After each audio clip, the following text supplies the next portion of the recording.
Oh yeah. You guys ready? I'm gonna take you back home. Home? I'm gonna take you back home where you can yourself some cup noodles or something. You want to take me home? I look like this I'm gonna take you home. in your car right now, and you want to take me home? Yeah, I'm gonna take you home. You sure about that? Oh yeah, absolutely. So now we're not going on the date because you don't want to pay more than Starbucks. Oh, it's not bad. Money's no option. So if money's no option, then why aren't we going on the date? Like an actual date? Because one, you trying to put me on blast. He knows. Like, I mean, how do you even explain it to a person like this? You know what I mean? Like you got your phone out filming this interaction right now. Okay, For because what reason? I thought I was getting pranked at this point. Okay. Like, it feels like it's not real because I've never had a grown man take me to Starbucks for a date. You never What is had this, a high grown- school? I'm gonna do you one better. I'm not even gonna take you home. You know, what? Any. We'll pull over right Are here. you Just serious? dropped her off at the Go ahead, curb. get out. Serious? Are you? At a bus Go ahead, stop, yeah. You know what? Yeah. Whatever. Go back on your profile. Ask one of them Whatever. dudes to pick you up, take you out. Ladies, this man right here is broke. He's broke. Look at it. He just.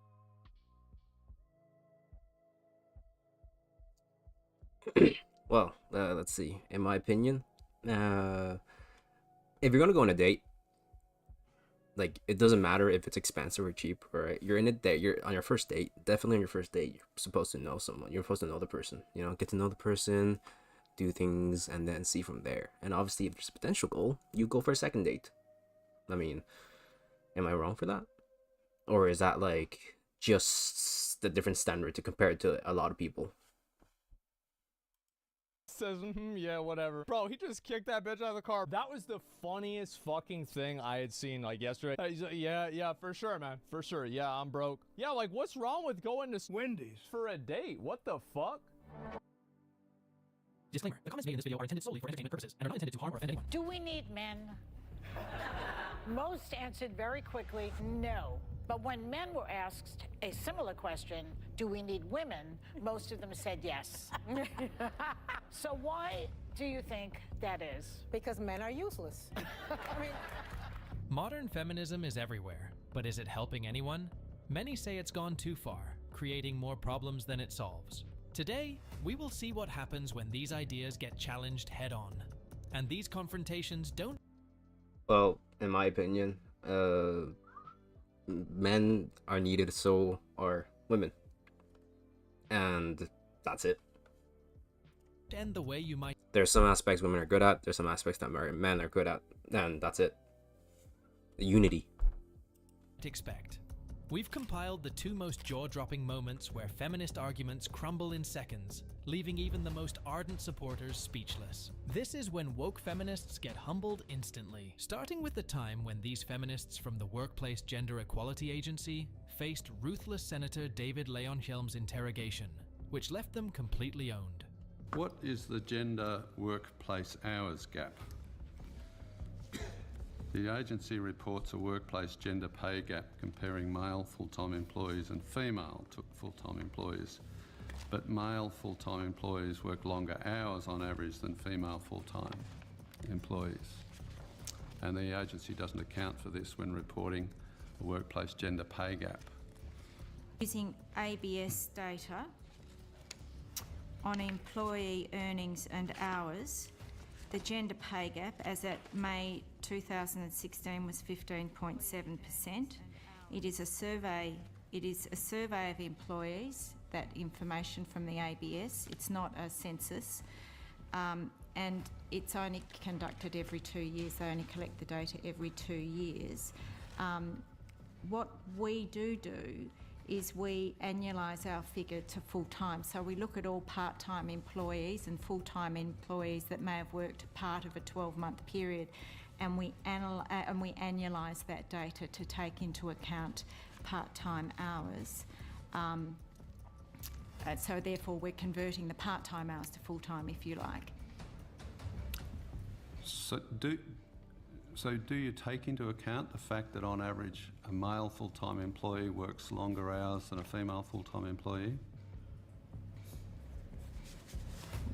Not directly, no. You don't? But we annualise the part-time hours and those that have worked full-time but for part of the year. So that way, because at the moment what I can tell you is women work part-time at 3 times the rate of men. So by annualising it, we are looking at a more realistic... So you base it on annual salary. Yeah. What about if you did it on an hourly rate? What would be the gender hourly pay gap? Well, we don't have that data, Senator. You don't have that data? No, because we ask for annualised salaries because from our employers when they report their data in. Okay, so if a woman was working fewer hours but earning the same rate per hour as a man doing the same job, would that show up as a gender pay gap? No. But, well, then in that case you are looking at hourly rates. Damn, she got destroyed. Janine Research and Analytics Executive Manager. So we do not collect the real hours that an employee might have worked. So what we do collect is the hours that are specified in a contract, and that is provided by organisations to us. If that makes sense. Yeah, but I mean, if you do you annualise it on the assumption that men and women are working the same number of hours, or is it actual earnings?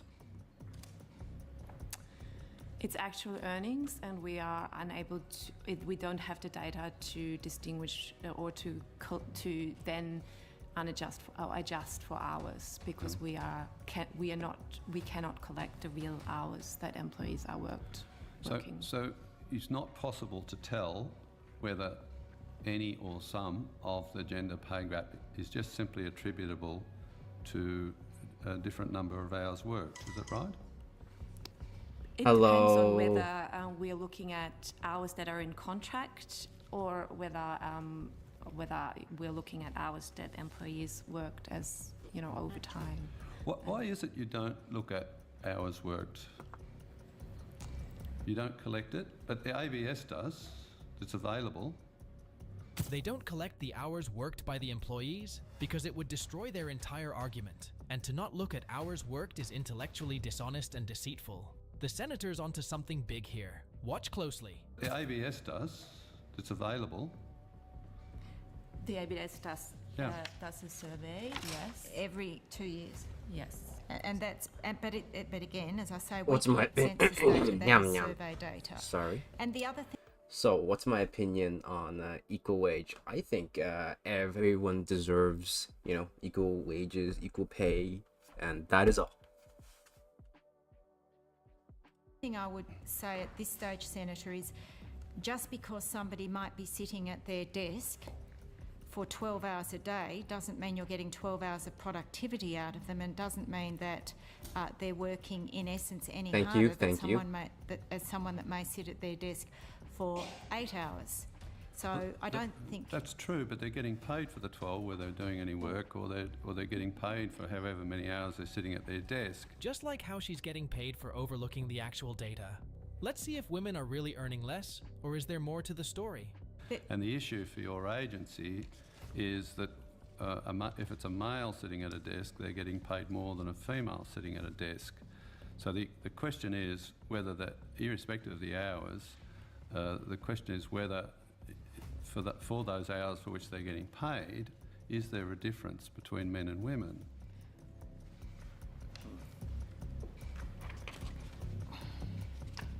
So we don't collect information on ours, Senator.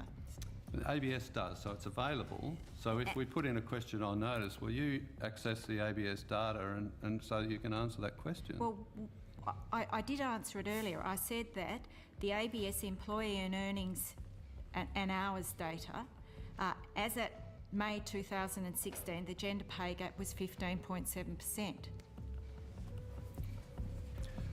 That, if I understood you correctly, that it's referring to annualised salary, is that right? Not. What's the gap based on? Per hourly rates, or annual incomes, or annualised incomes, or what are we talking about here?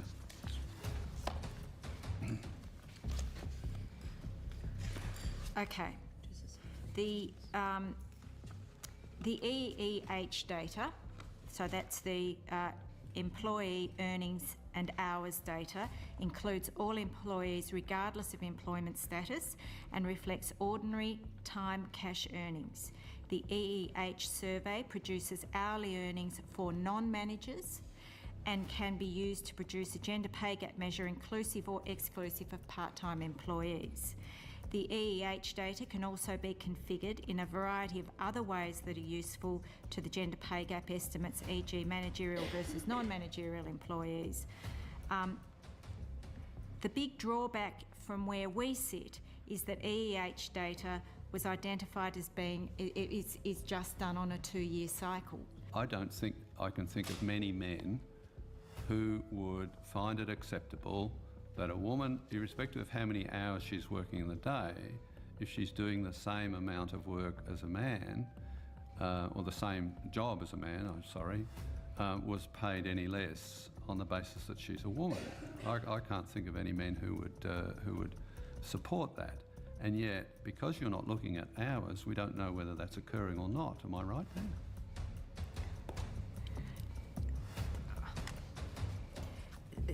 Senator, I think at this stage, as I've said to you, we are unable to collect and analyse that data.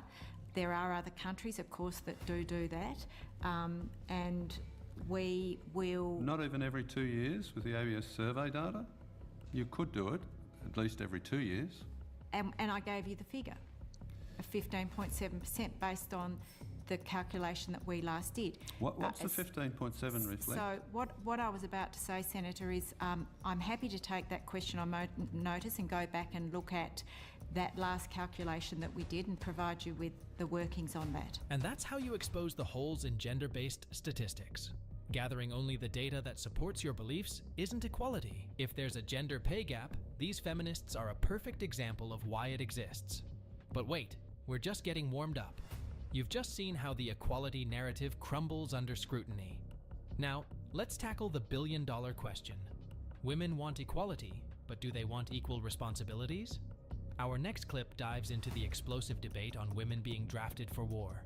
Equal rights, equal fights? Do you want women to be signing up for selective That's not what I'm asking. It's not want. I'm saying, do you think that it would be equitable if we said men should, if men have to bear this risk and they're denied these privileges, should we also force women? Why? No, because I don't believe that women are as capable in that capacity when it comes to physical strength, when it comes to other components of what needs to happen physically to be in the military on the front lines. Most times, I don't think they're going to be the best candidate for that job.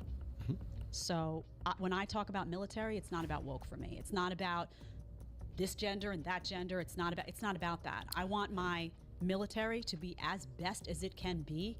And honestly, if you really took all the wokeness out of that, 9 out of 10 times, that's going to be a healthy, robust young man. Should we, in some way, devalue women's votes as a result of that? Absolutely. So what you want is more authority than men are allowed in the United States. What I want is for people, individuals across the country, men, women, regardless of race, regardless of ethnicity, regardless of age, once you hit the eligible age to vote, I want them to have a stake in the game.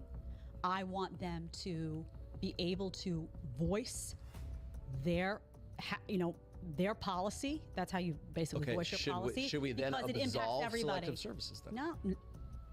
No. Well, I mean, that's a very complex debate we could have. Should we absolve? Should we say, you know what? Doesn't matter if you have a vagina, you can vote or you There's a reason that exists, though. I mean, you're the person who argues all the time that there are big differences between men and women. Yes, absolutely. So 100%. So by acknowledging that, does my vote count less than yours? Because I don't want to sign up and put my ass on the line to go die in a war. No, that's like saying that a guy who doesn't have, say you go through life and you don't get involved yourself in the military. You don't. Say you don't have children. Say you don't, you don't have a voice when it comes to the school system. You don't have a voice when it comes to things that don't directly affect your life. Okay. You can't itemize it that way. Every single person in this country, every single citizen who pays taxes, who's here legally, who's a legal citizen of this country, every single person is impacted by the policies that happen in this country, which is why you see people now moving from state to state. I left New York. I wasn't going to stay in that woke hellhole. I came to Florida, right? So every single individual is invested in a different way. But I can't, if I'm an illegal alien, I can't become a citizen of the United States with a penis anyways, without signing up for selective services. So that disqualifies me from everything that you just said right now. So if I opt out of selective services, I don't get to be a U.S. citizen, period. And that's only applicable to men, not to women. Yeah, but there's a reason for that because of the way the military operates. That's the one thing that hasn't gone Then well. why doesn't it apply to then why doesn't it apply to women? Then why do, like, if you're a woman and you're an illegal alien, you don't have to sign up for selective services. You can become a naturalized citizen of the United States, and you can get a full vote before your husband or your son or whoever else would ever be able to do that if they didn't want to sign up for selective services. That's an interesting debate about. So men have more skin in the game than women do. The military draft has long been a contentious issue in discussions of gender equality. He makes a really interesting point here that crumbles her whole argument. If men want to be a citizen of United States, they must sign up for selective services, which is not the same for women. Is this equality? This point leaves her completely speechless. But wait, there's more. So men have more skin in the game than women do. Men have more skin in the game on that. Women have more skin in the game on. That's like saying a single guy. All right, you got it. A single game as a family is living in a community that has a school district that's basically on fire. But that could potentially be me dying for my country. 100%. So should my vote count more, or yours count less? Because that is a much higher stakes game than what school is my kid going to go to. You don't want to live in a country. I mean, I certainly don't want to live in a country where we're now going to look issue by issue and say that your vote counts more or less based on your investment. That's exactly what they used to do prior to 1920. That's why women didn't want the vote. I know, because they looked at the vote. They looked at the vote much differently. Right. That's one of the reasons why men resisted for a long time, because men had more skin in the game prior to 1920. I don't think that's now you can have a conversation about elimination of selective services. That's a whole other debate that we could sit here and have. But what I think is beneficial to acknowledge is that every single person in this country who pays taxes and who invests in their community, who works, who brings home a paycheck, who has a kid in school, who lives in a city that's on fire, every single person has an investment in that community, and every single person should have a voice in the direction of unless you're above 18 with the penis and you don't want to sign up for selective services, because that disqualifies you from all that. Well, that's a debate. That is that is the debate. Should selective services be eliminated as a barometer? And you said no. For whether or not, well, you know what? No one's ever asked me that before, to be perfectly honest with you. See, I would have to. I bring the good shit when I come in here. I would have to really think. They want all of the benefits without any responsibility. Do you think this is fair and equal? Let us know in the comments below and subscribe for more videos like this.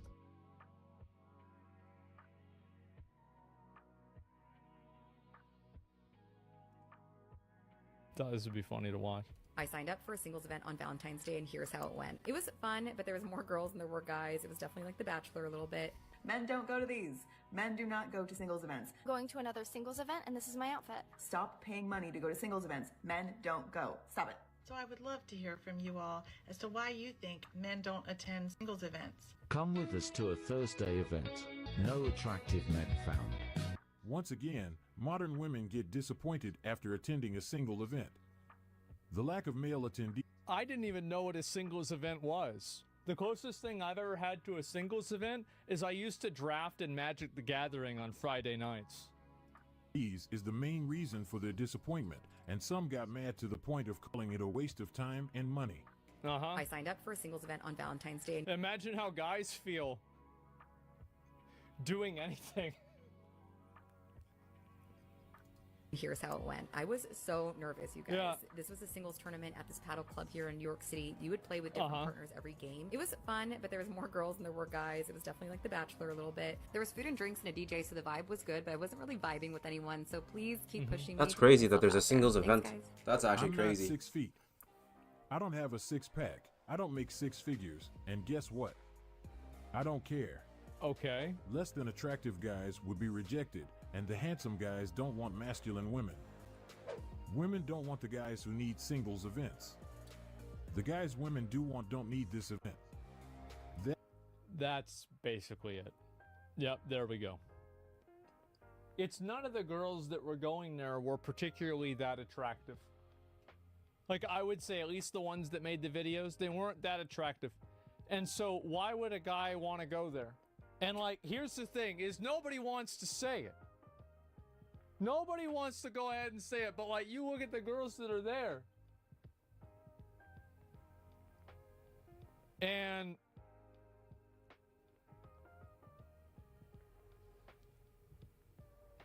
there it is. They're not ugly.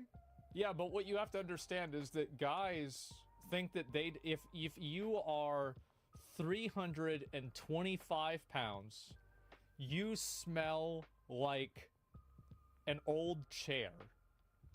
The last time that you saw your penis was in high school, and your favorite thing to do is talk about armor and weapons from the Middle Ages. But you still exactly think just that like you Asmongold deserve himself. an 85-pound cat girl that will cook you dinner because you're a king. That's right, huh? And so why are you gonna go to one of these fucking events? What are you trying to do? That's simple. I have six-pack and make six figures. Just not 6 foot tall, so women will date me and let me take care of everything while letting me know they are settling. I'm out. Jesus, bro, that's sad. Oh my god. Let me know that they're settling? Wow, bro, that's fucking brutal. Yeah, base? Yeah, I mean, there it is. Look at his profile picture. Yeah, he's old. Yeah, look, he's balding, right? I mean, there it is. Yeah, he bald. Like, I mean, there it is, right? I mean, what are we talking about? I remember the days that men used to pay for these single events that were free to women. We know. Well, yeah, that's why they have the ladies' nights at the bars. Like, of course. I mean, it makes sense. Yeah, that is the way it is. It says you. Yeah, and look how much effort I go into trying to comb over my hair and make it look like I'm not fucking bald. Like, that's the, see? I mean, I'm saying the same fucking thing, man. What y'all trying to start shit for? I bet the girls that go to those events are down for anything. Might be worth a shot. I don't know, really. I've never been to one of those things before. I never had a dating app before. I've never had a dating app. Now, I've messaged girls on Instagram. Sure, for sure I did that. But, you know, Twitter, shit like that, absolutely.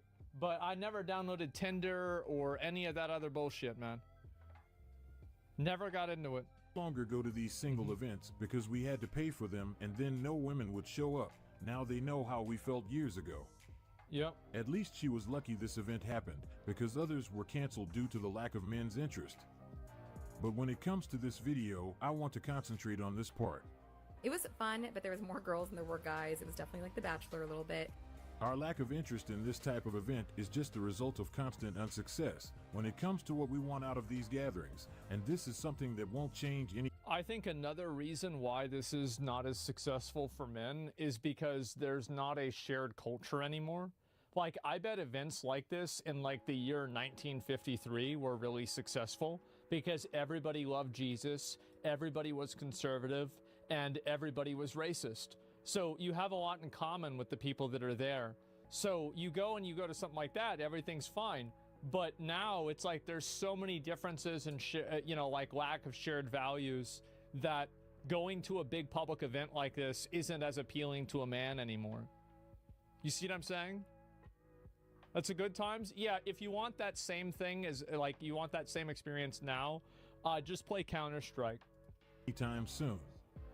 And for those who want to understand men's reason for not attending a single event, have a look at the next clip. Tell you about my experience speed dating in New York City. And we're like, this selection? Literally every single guy was 5'6" or under, and there was not one cute.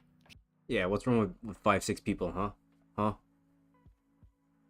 She's probably 5'1". Guy.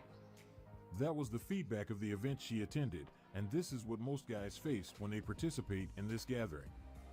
What men would be motivated or interested in a single event after comments like this? Well, the men that are taller, right? Obviously, those are the ones that are doing it.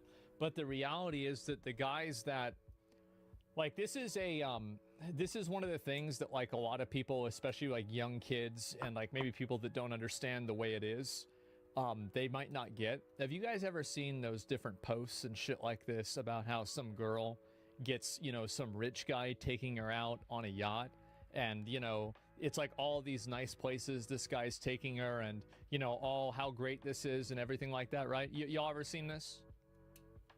Yeah, we all gone and seen this. And then people say, wow, all of that work just to have your face blurred out because she'll blur the guy's face out. What they don't understand is that it was the guy telling her to fucking do that.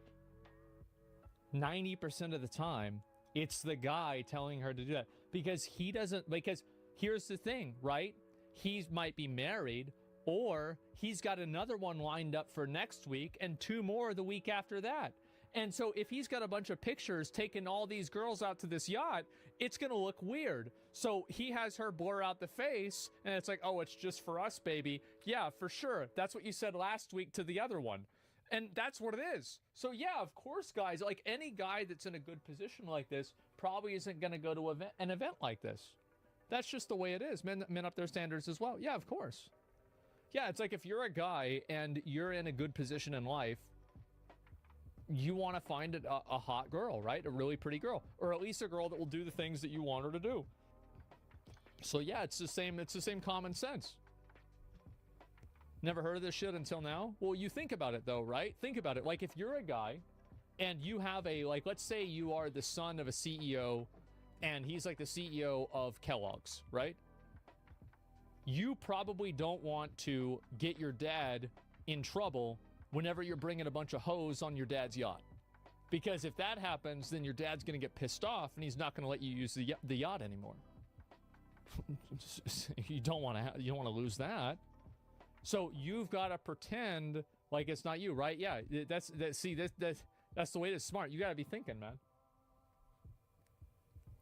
You got them cereal money? Yeah, exactly. Most modern women are looking for Chad only, regardless of the setting. And they are looking for those guys on a dating app, single event, and in any other possible setting you can. No, I've seen some girls like, you know, I've had girls show me like their dating app profiles and shit like this, right? And, cause like I'll ask. I regret to inform you, the men are not okay. That's right, folks, the men are not okay. The men have no friends, no girlfriend, no college education, no money, are breaking their legs and inserting metal rods into their bones to be a few inches taller, and listening to AI Batman help them overcome their pornography addictions. You deserve real love. Turns out the society that was built by and allegedly for men has indeed let them down. Now you might be thinking, oh look, another boo-hoo poor men video by Shoe on Head. Yes. And if you have a problem with that, tune into literally anything else.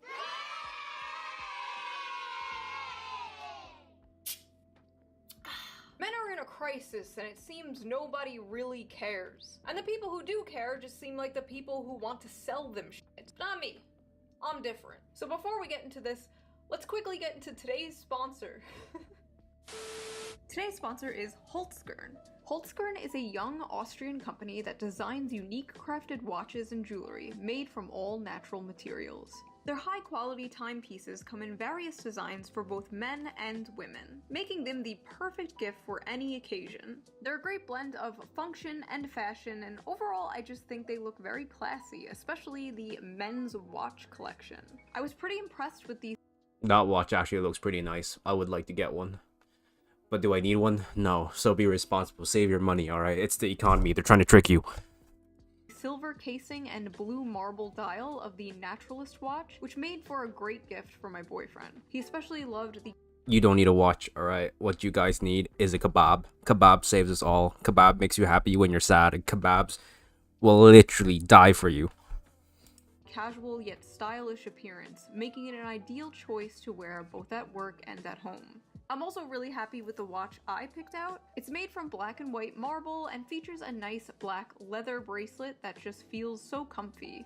They also create elegantly crafted earrings, very unique handbags, sunglasses, and necklaces, like this rose marble elevation necklace. It makes a really memorable and unique gift for a loved one. All of their products have a 24-month warranty, and ordering online is super easy with free shipping to the US and most EU countries within 2 to 5 days. So if you want to get yourself a good quality watch and support the channel, I highly recommend checking out their store and clicking the link in the description below. Use my special code SHOE15 at checkout that will give you 15% off for all products store-wide. So go to the link down below and choose your own unique piece of nature. Thank you Holtzgren for sponsoring this video, and thank you the viewer as always for not skipping the ad.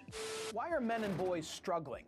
And what should we do about it? A few new studies have come out that have shown that young men are more lonely and single than ever before. But it's not just men. The women and children too. It's predicted 45% of women will be single and childless by 2030. But according to the media, this is a good, because the population now we have is so much and we're oversaturated and the world is filled with so much humans and the economy is rising up again. Must reduce. good thing. The she-economy is booming, as they say. And meanwhile, men being single is treated like this. New study explains why some single men are having a hard time finding a new partner. Some of the music that they listen to speaks very derogatory. Right. Yeah, man, stop listening to that derogatory music. Then Hey, look, don't do my boy Hatsune Miku like that, alright? maybe you won't be single. I don't know, I think men and women being single and lonely kind of shows there might be something wrong with society. Perhaps we should address this, not just wave it off as empowering or pathetic. According to several different articles, I love how that's my source, I read about it on the internet, research shows that people from individualist countries show a greater sense of loneliness. This is linked to socioeconomic development, increased education, a shift towards white-collar jobs, and urbanization. Japan also has an issue with loneliness. In fact, they have a whole movement of people they call the hikikomori. Did I say that right?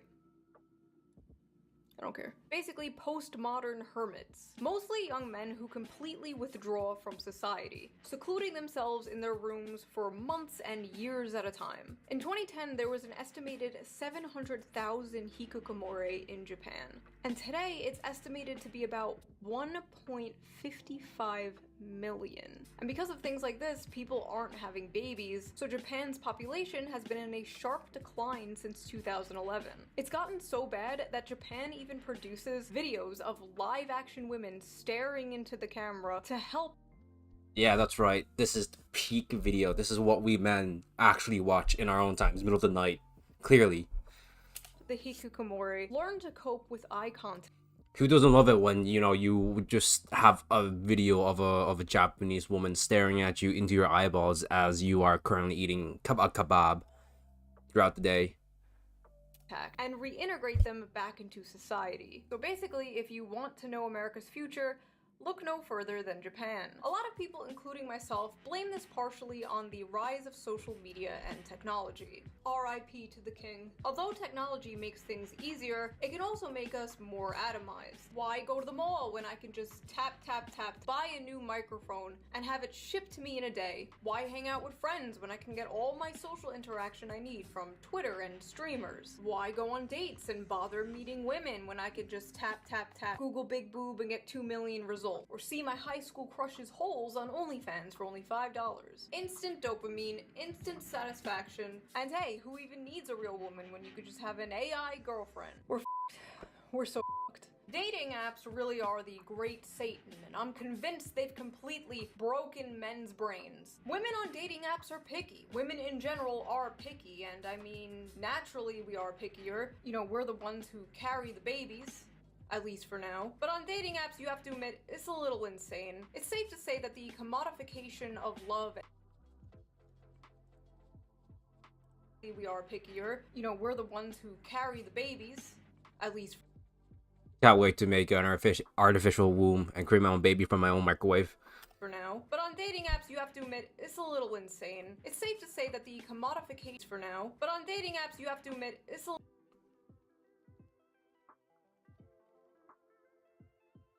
okay, whoa.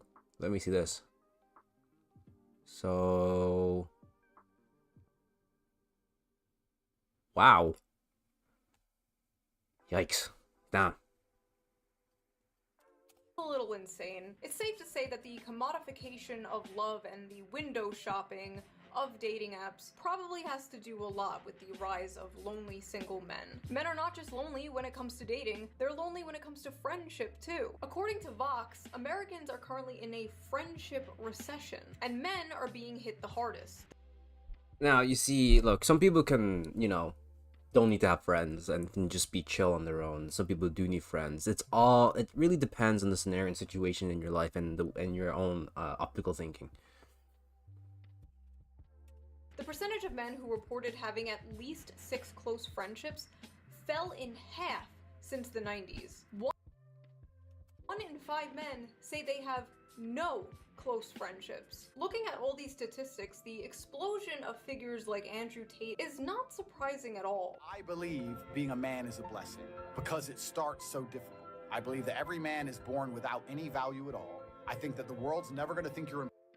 In some aspect, that is true, and that's just like how, you know, society starts. In a way, he is correct. Important unless you... To me, anyway. Make yourself important. And recently, a new study came out about how young men are moving towards the right. And every other month, we, the liberal, sockdem, leftists, whatever you want to call the space online, performs the same song and dance. What's wrong with men? Why is this happening? Why don't we have a leftist Andrew Tate? We need to push men to the left. Andrew Tate rarely, if ever, talks about politics.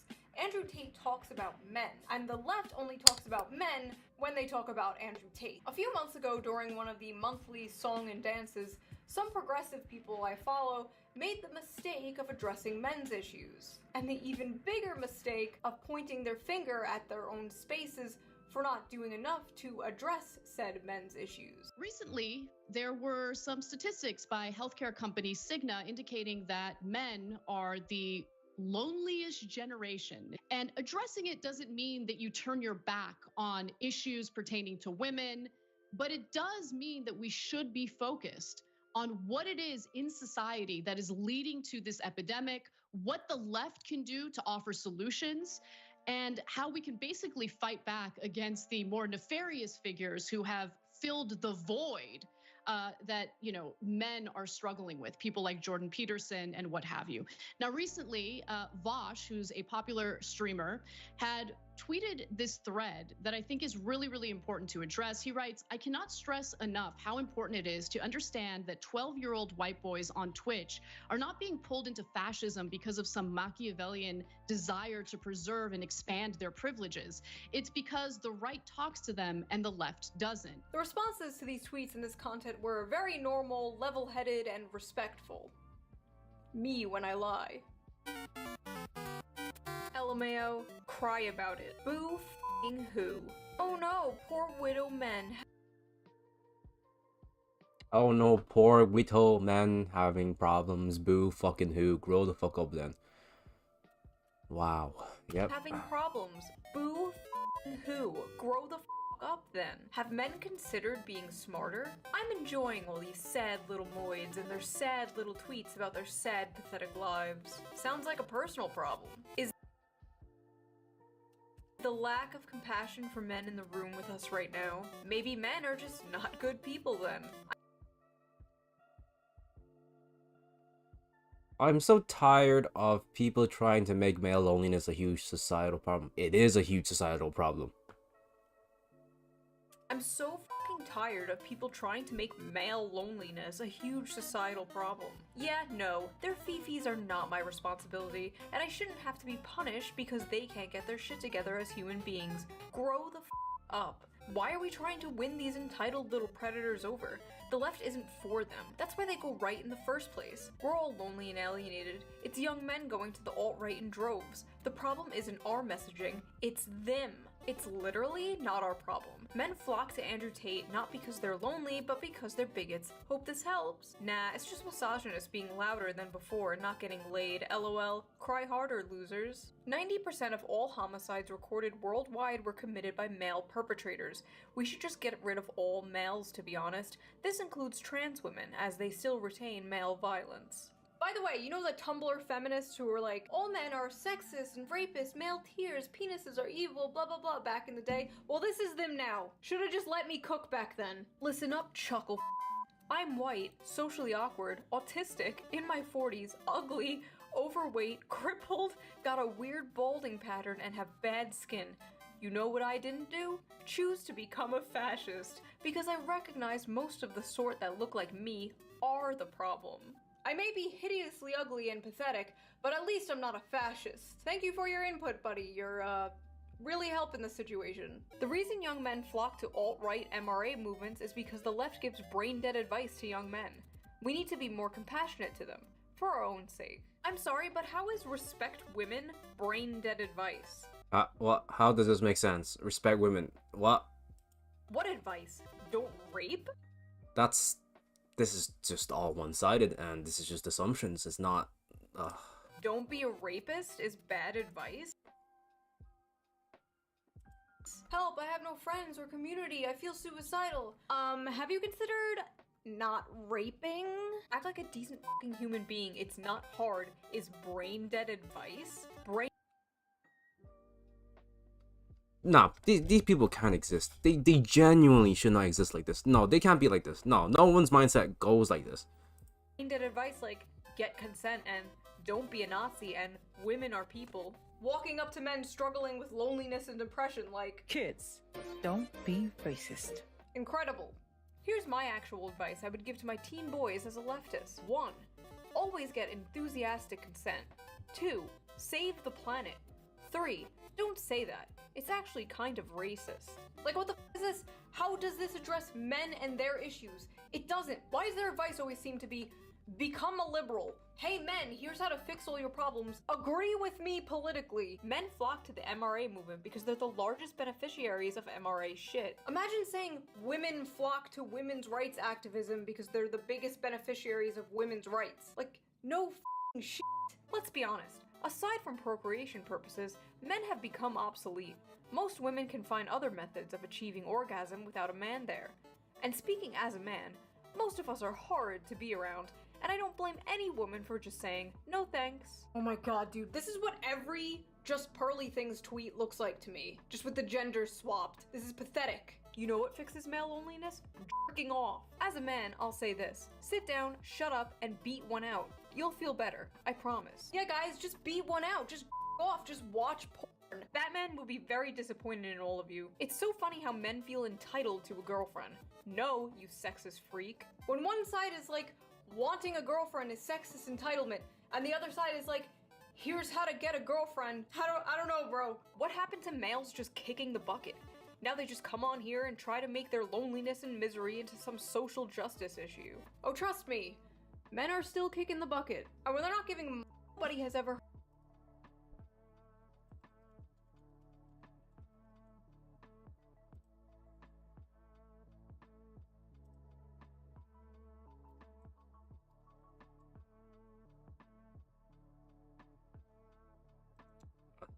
Thought I could watch the live stream. I regret to inform you, the men are not okay. Well, that was something.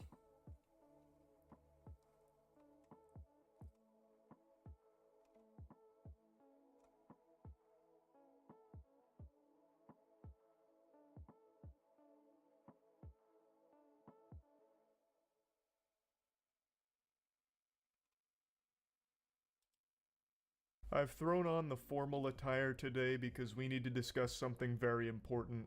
A huge loser named Bintellect. Big goofball, weirdo, lame-mo, behemoth creep.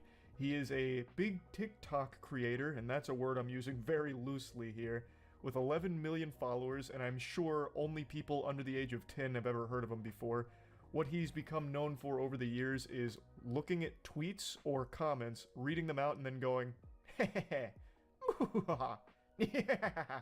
That's literally it. But sometimes it's a little hard to even muster a laugh, so what he'll do is he'll read one of the comments and then go, yeah, true. And then that's the whole TikTok. But I'm not here just to give him a little wet willy and laugh at him for all of his cringe. I am here to talk about something far more degenerate. But before doing that, I'd like to give a quick honorable mention to something else this piss stain of a person is notorious for doing. Threatening legal action against people that make fun of him. I've seen a couple videos on Bintellect now, after I've been informed of the situation, so I did a little digging. Apparently when people make fun of him, he gets super offended and will either try and copyright strike, take down the video, copyright claim it to make money from it, or even go as far as to just threaten to sue the person that made fun of him. You disgusting goblin, you make me sick. You're a mean one, Mr. Grinch. Now, while I do think a legal battle with Benjamin over me making fun of him would be hilarious, I still just don't really feel like showing you any of his clips because it's just going to rot your brain and it's yucky. It's just trash. So, no reason for that. Let's get into what I want to discuss, the new information that came out about this weirdo. So, Bintellect recently made a podcast, I suppose, and he invited someone on named Jordan Max, and then things got really odd. He got super hostile, and she ended up posting about it, which led to this dam breaking, and we were flooded with cringe about Bintellect's behavior over the years with women. So this horny little goblin asks her before going on the podcast, do you want to make a video for OnlyFans? To which she says, when? He says, today. And then she's saying, no, you need to be tested within the last 14 days and have an OnlyFans creator account. But then he says, I mean a video for your page. Oh, what a benevolent saint. He was actually just thinking about her the whole time. He thought this would be a good opportunity for her to make some OnlyFans content with the great Big Ben. You see, the thing is, I honestly don't know how this guy thinks. Like this ain't it, Chief. This ain't it. Bintellect. So she says, doing what? And he goes, I don't know what performs best on your page. I can literally see him doing this. Well, I mean, I don't know what we do. I mean, what do you do on OnlyFans? Maybe we could do that? So it's become pretty clear that Bintellect uses this podcast as a way of just fucking. It seems to me like the whole podcast existence is only here as a way of trying to get Bintellect laid. So he tries to leverage his big follower count to then invite on OnlyFans models and then ask if he can make content with them. It's pretty pathetic stuff, but we're only just beginning. He continues by saying, I was just thinking you're helping me with doing a video for my YouTube, so maybe I could help you with your OnlyFans. And she replies, I'm good. I see, an eye for an eye, a teeth for a teeth, a tooth for a tooth, feet for feet, you know? Thanks. So then he goes, no worries. And then, hey, I'm gonna do the pickle video with someone else, thanks though. To which she asks, why? So the pickle video he's referring to is the podcast was going to be a pickle tier list mukbang or something like that, a pickle mukbang. And it was her idea, it was Jordan's idea, and he's now kicking her out because she declined to do an OnlyFans video with him. So his answer to why was, to be honest, I thought it would just be fun to film and see where things go, but I got it. So he gets real sad and pitiful, like, no, I get it. I just thought it'd be fun, but clearly it won't be fun. I'm gonna do it with someone else then, how about that? So he goes real Neanderthal mode here. My wiener no get wet, we no eat pickle together on podcast. Goodbye. How dare you not do OnlyFans video with Bintellect? So then he says he's doing it with someone else. So Jordan, of course, gets really weirded out by this exchange. She posts it on Twitter, and then Bintellect himself, the man, the myth, the legend, reaches out in DMs to threaten to sue her if she doesn't take down the post. She even did a video proving that the DM is real from the real Bintellect account, just to 100% silence any possible doubt. Also, her response to it is great. She said, I'll just be waiting to hear from your lawyers then, which is hardcore. Obviously, Ben's not going to sue her. I don't think he's ever actually gone through with the lawsuit. He uses it to try and bully people to do what he wants. To do what he wants them to do, rather. So, I don't think any lawsuit was ever coming. This was just a last-ditch Hail Mary from a desperate, lonely guy. You know the correct thing to do is still do the podcast and then move on with your life after getting rejected. That's all it is to it. Try and get rid of the evidence of him being a creep. So, that was the whole interaction between Bintellect and Jordan, but after this tweet started popping off, well, the series of tweets started popping off, She then started getting DMs with more screenshots and more evidence of Bintelect doing this to tons of different women. This comes from someone else who had a very similar experience to Jordan. So Ben opens with, "Do you work tomorrow?" They say, "Crazy busy day, but I don't work." And then Ben goes, "Let's make some content tomorrow." Not like that, but just film a podcast. So he immediately alludes to like, oh, not OnlyFans type content. I'm talking about just a wholesome podcast, you know, one the whole family can enjoy. Doesn't get an immediate response, so he goes, "What do you think?" He then waits about 2 hours more and he goes, "You're killing me, gorgeous." So fucking embarrassing. Jesus Christ, that's so fucking awful to read. Homie just texting himself at this point. Yucky. And then he gives her about 3 more hours, and then he goes, "You know what? I've been thinking about this OnlyFans thing, and I think I could make us a lot of money, straight up." And then she finally does reply saying that she's just been busy taking a mental health day.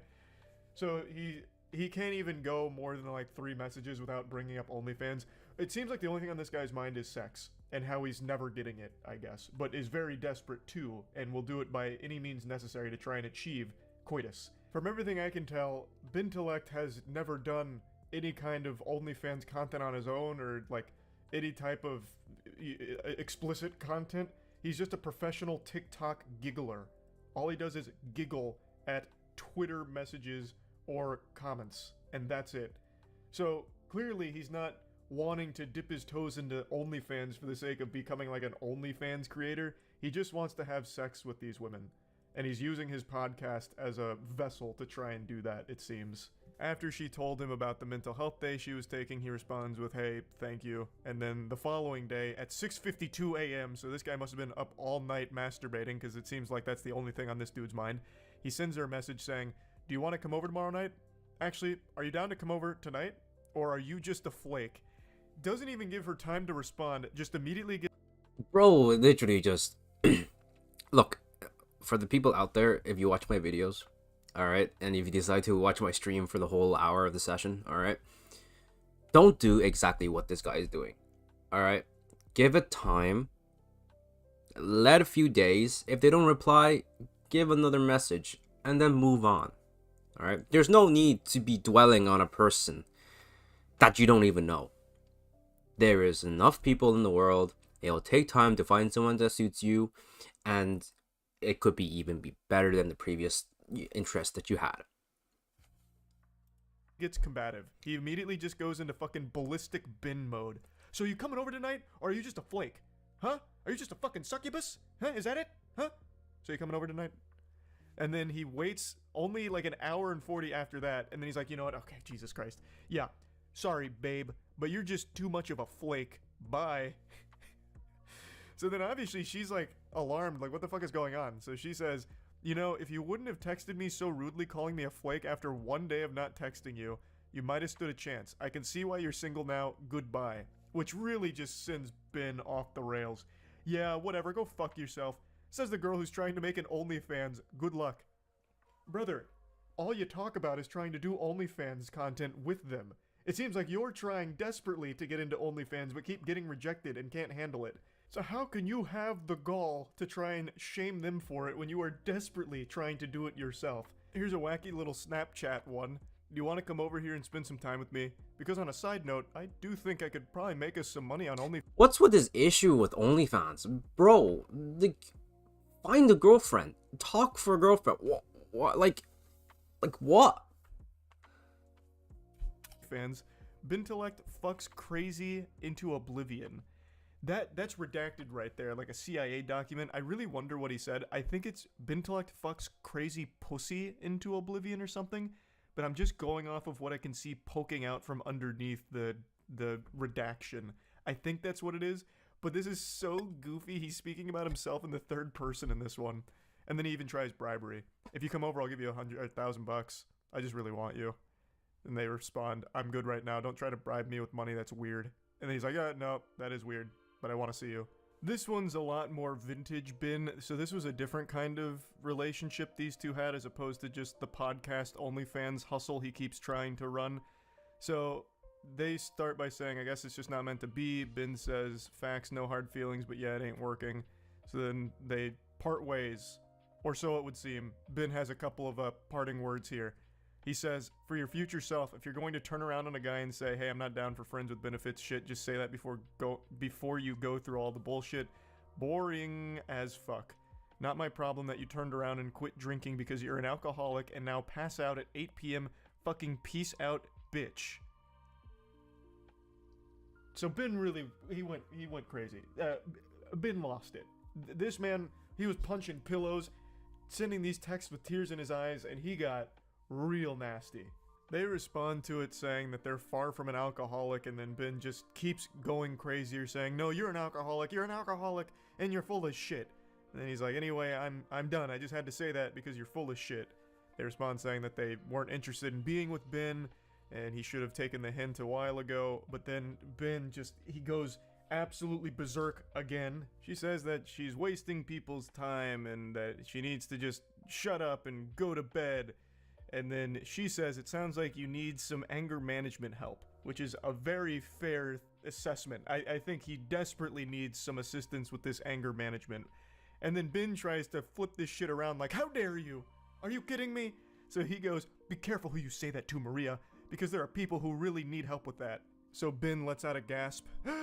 That's super disrespectful to say that to somebody, and also a very basic-ass bitch thing to say. Benjamin, it's a very fair thing to say here. It's not disrespectful. You legitimately need some help. It very much seems like you do. So then he goes, there's a reason you've been single for this many years, and because no one wants you, and no one cares about you. You're full of shit. Basic, boring loser. He just goes on, and even has this little monologue here that ends with him saying, God help any guy that you gets involved with that loose pussy because you're just lame. Mic drop ho. This guy just typed out mic drop ho. He just typed that out.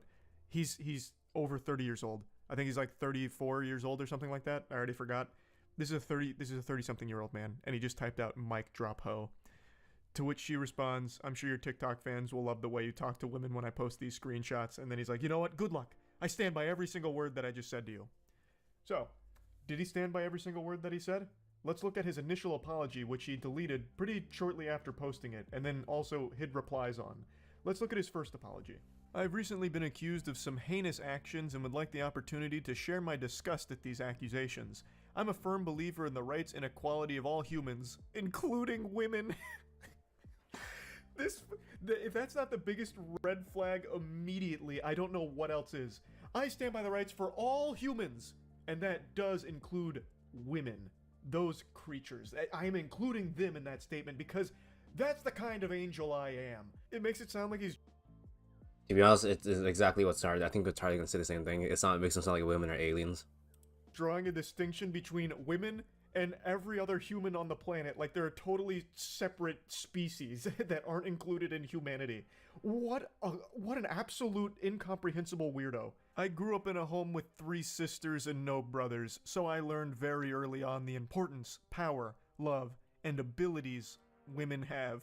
They deserve to be cherished and uplifted and treated with respect, and that's how I live my life. I do not condone the statements or accusations that have suddenly been hoisted upon me, and I hope to speak to anyone who feels they have been wronged. He's actually going with the, I have sisters. I can't hate women. I have sisters. No, I have 3 sisters. You guys don't understand. I could never do this to women. Like, you're misunderstanding. These are all baseless accusations. I have 3 sisters. I legitimately cannot be mean to women. And not only do I have 3 sisters, but my mother is also a woman. So you should see how ridiculous these claims are now, knowing this context with my 3 sisters and mother. So that should hopefully clear up all of the air here with these accusations. Like I mentioned, he did delete this apology post, but today he did release a new apology on TikTok. He released an apology video, so let's take a peek at that. Also, Ben, I know you're still watching. You probably plan on suing me if I show your apology video because you've employed this tactic before against other YouTubers. If they've shown clips of your content to make fun of you, you allege that it's stealing your work and you have a legal ground to take it down and come after them. You don't. That's not how that works. Me showing this is not any kind of violation in any way, shape, or form. So if you do try and sue me or copyright claim this video, copyright strike the video, anything like that, I will 100% respond with every single option at my disposal in order to follow this legal case through to its fullest conclusion. So let's check out your apology, brother. Hey guys, there's a lot being said about me on the internet right now, and I just wanted to clear the air. He looks like a dickhead. He looks like he laughs at your jokes and then talks about himself right after.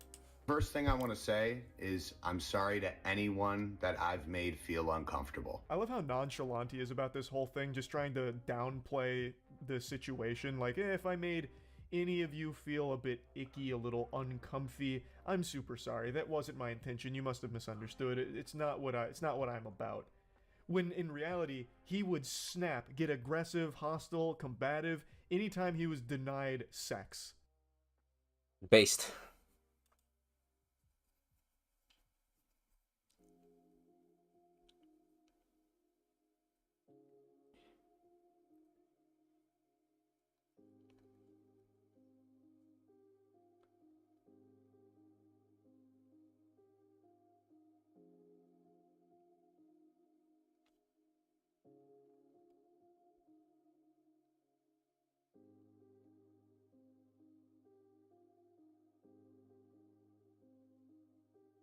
Mr. Beast says, over the last few days, I've become aware of serious allegations of Ava Tyson's behavior online, and I am disgusted and opposed to such unacceptable acts. Isn't this crazy? I just said this 5 minutes ago.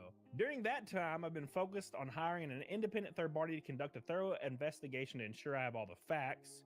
That said, I've seen enough online and taken immediate action to remove Ava from the company, my channel, and any association with Mr. Beast. I do not condone or support any of the inappropriate actions. I will allow the independent investigators the necessary time to conduct a comprehensive investigation and will take any further action based on their findings. Bravo. I think what happened is people are starting to say, Mr. Beast, hey, Mr. Beast, there's a lot of weird videos of you online right now doing some really questionable things, Mr. Beast. And he's starting to get pulled into it, right? And now he's like, I gotta take care of this. And Mr. Beast did it. It's commendable. I'm glad he did it. Like, look, maybe he doesn't mean it, maybe he does, but I'm glad he did it. Oh, yes, good move, Mr. Beast. Oh my God, needs to be looked to as at criminally also. I don't know about that. I mean, we're gonna look over the stuff that people have dug up on Mr. Beast, but a lot of it can be attributed to actual jokes. Mr. Beast, there's no evidence Mr. Beast ever messaged minors and was like weird and creepy.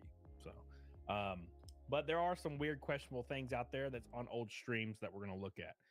Yeah, money is stronger than friendship. Oh yeah, and also maybe he doesn't want to be friends with somebody that's grooming minors and messaging minors. I don't think that's such a bad thing to believe. Cali Jose, what's up?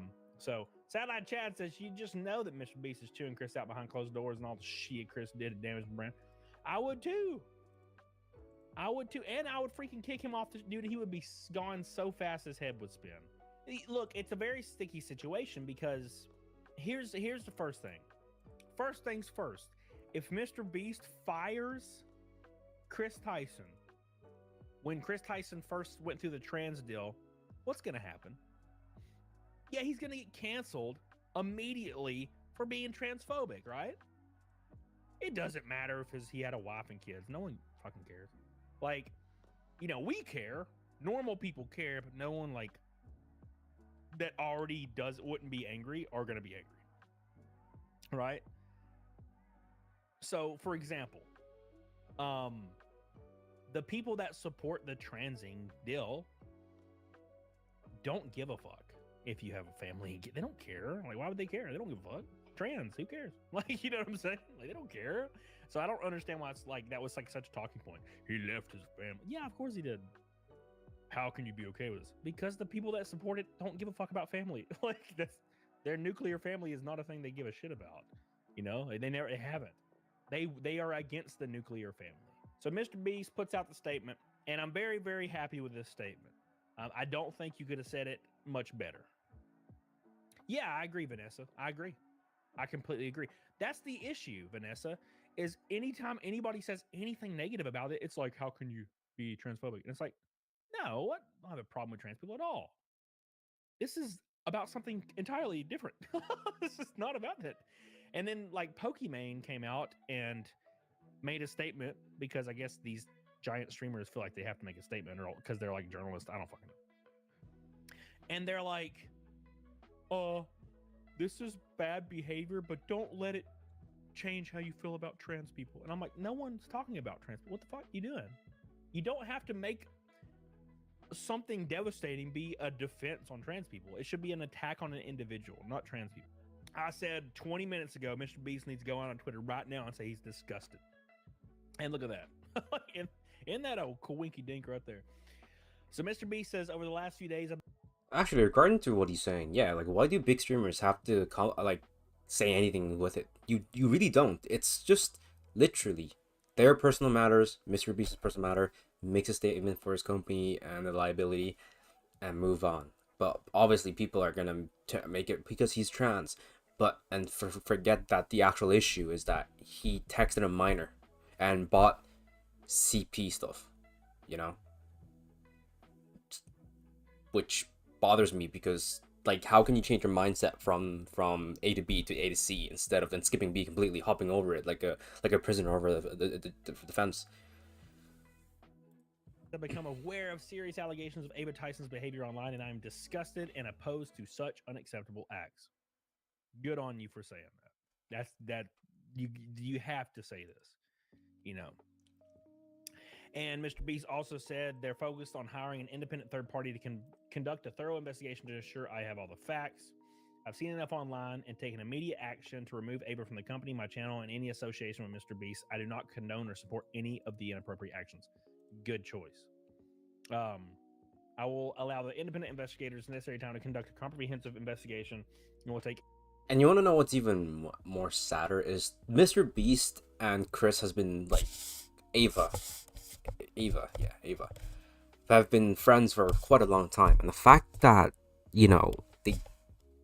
this happening is just, you guys see the sides of Mr. Beast, and the fact that he has to basically disconnect the friendship they had for such a long time and all the bond they have through everything. Maybe they'll be friends behind the scenes or not, who knows, we'll never know, but just the fact that the situation sucks in itself.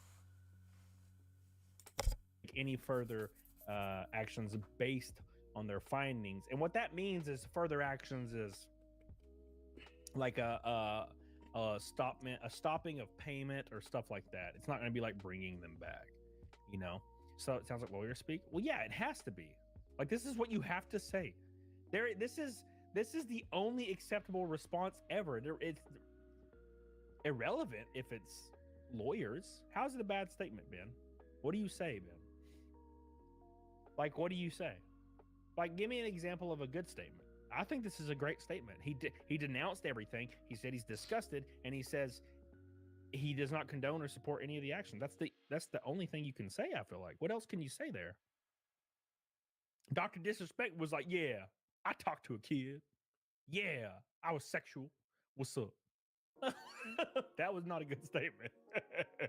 Granted, I think he was afraid the DMs are going to get leaked and you were going to see all the gross stuff he was saying, so it didn't really matter, So, he got a huge ass company. He's got to be careful. He did the right thing by being careful. Yeah, and also, like, you got to understand, and I'm sure you do understand, everybody in here is smart people, relatively speaking. You got to understand, man, that Mr. Beast is a guy, but Mr. Beast has the largest YouTube channel on the planet. There are hundreds of millions of dollars invested and flowing through, in, out, and all around this YouTube channel, and every single partnership and business that he owns connected to it. You can't say something negatively about trans people. Because, and I'm like, most of us aren't naive. You just can't, regardless of what you mean. It's an impact versus intent thing. You can't say anything. Especially not Mr. Beast, right? Even if you don't mean a thing, companies hold you accountable versus your impact, not your intent. Does not matter what you say. If it can be construed as something else that's hurtful to whatever demographic, then they can take action. Mr. Beast has to be very careful what he says here, and I think he did a great thing. Carnell says people are mad that he was covering for Chris in the first place and didn't want to say something as soon as the mob wanted him to. Yeah, sure. But then again, it wasn't until yesterday, I think, where we had all the facts. And keep in mind, this happened like 2 days ago. So, Mr. Beast getting accused of things too. I think that probably was a catalyst because Mr. Beast started slowly getting accused of shit. And there is a bunch of videos that I'm going to play for you so you guys can get a good a good feel for what's going on. Krabby says it doesn't feel authentic. He needs to throw in something he would normally say. Yeah, I mean, I get that. But also, it has to be like a lawyer wrote this, obviously. They have to. And the issue is there's too much money in, around, and on top of this. Do you think $1 million is a lot of money? I do. That would change my life. If somebody was like, hey, Cody, I know you're racing and I have $100 million and I don't need this money. Here's $1 million. That would change my life. I'd be able to win some races maybe. For Mr. Beast, that is less than 27 cents to me because Mr. Beast has hundreds of millions of dollars. And all of these hundreds of millions of dollars, regardless of if you think he cares about money or he doesn't because he gives it all away, bro, come on. If he didn't care about money, he wouldn't have money. Then you have to get lawyers speak on this shit. There cannot be a single word out of line in this statement, or else he will be cannibalized. Keep in mind, everything that's said here has to be approved thoroughly. Do you think attention is the most valuable currency? Oh, this video should be interesting. Well, of course. If you could post something and everyone in the world would watch it, you'd be the most powerful man on earth. We're not promoting gambling. I think people are going to see this negative. Very smart with your money. The guy who just throws away millions of dollars on YouTube videos is a gambler. Who would have thought? Lottery for money. To the point where he's gambling with people's lives. You don't have to pay anything to enter legitimate How is this legal? I don't get it. It's a scam. Hundreds of forged or fake signatures. Ponzi schemes are great up until they just go bust.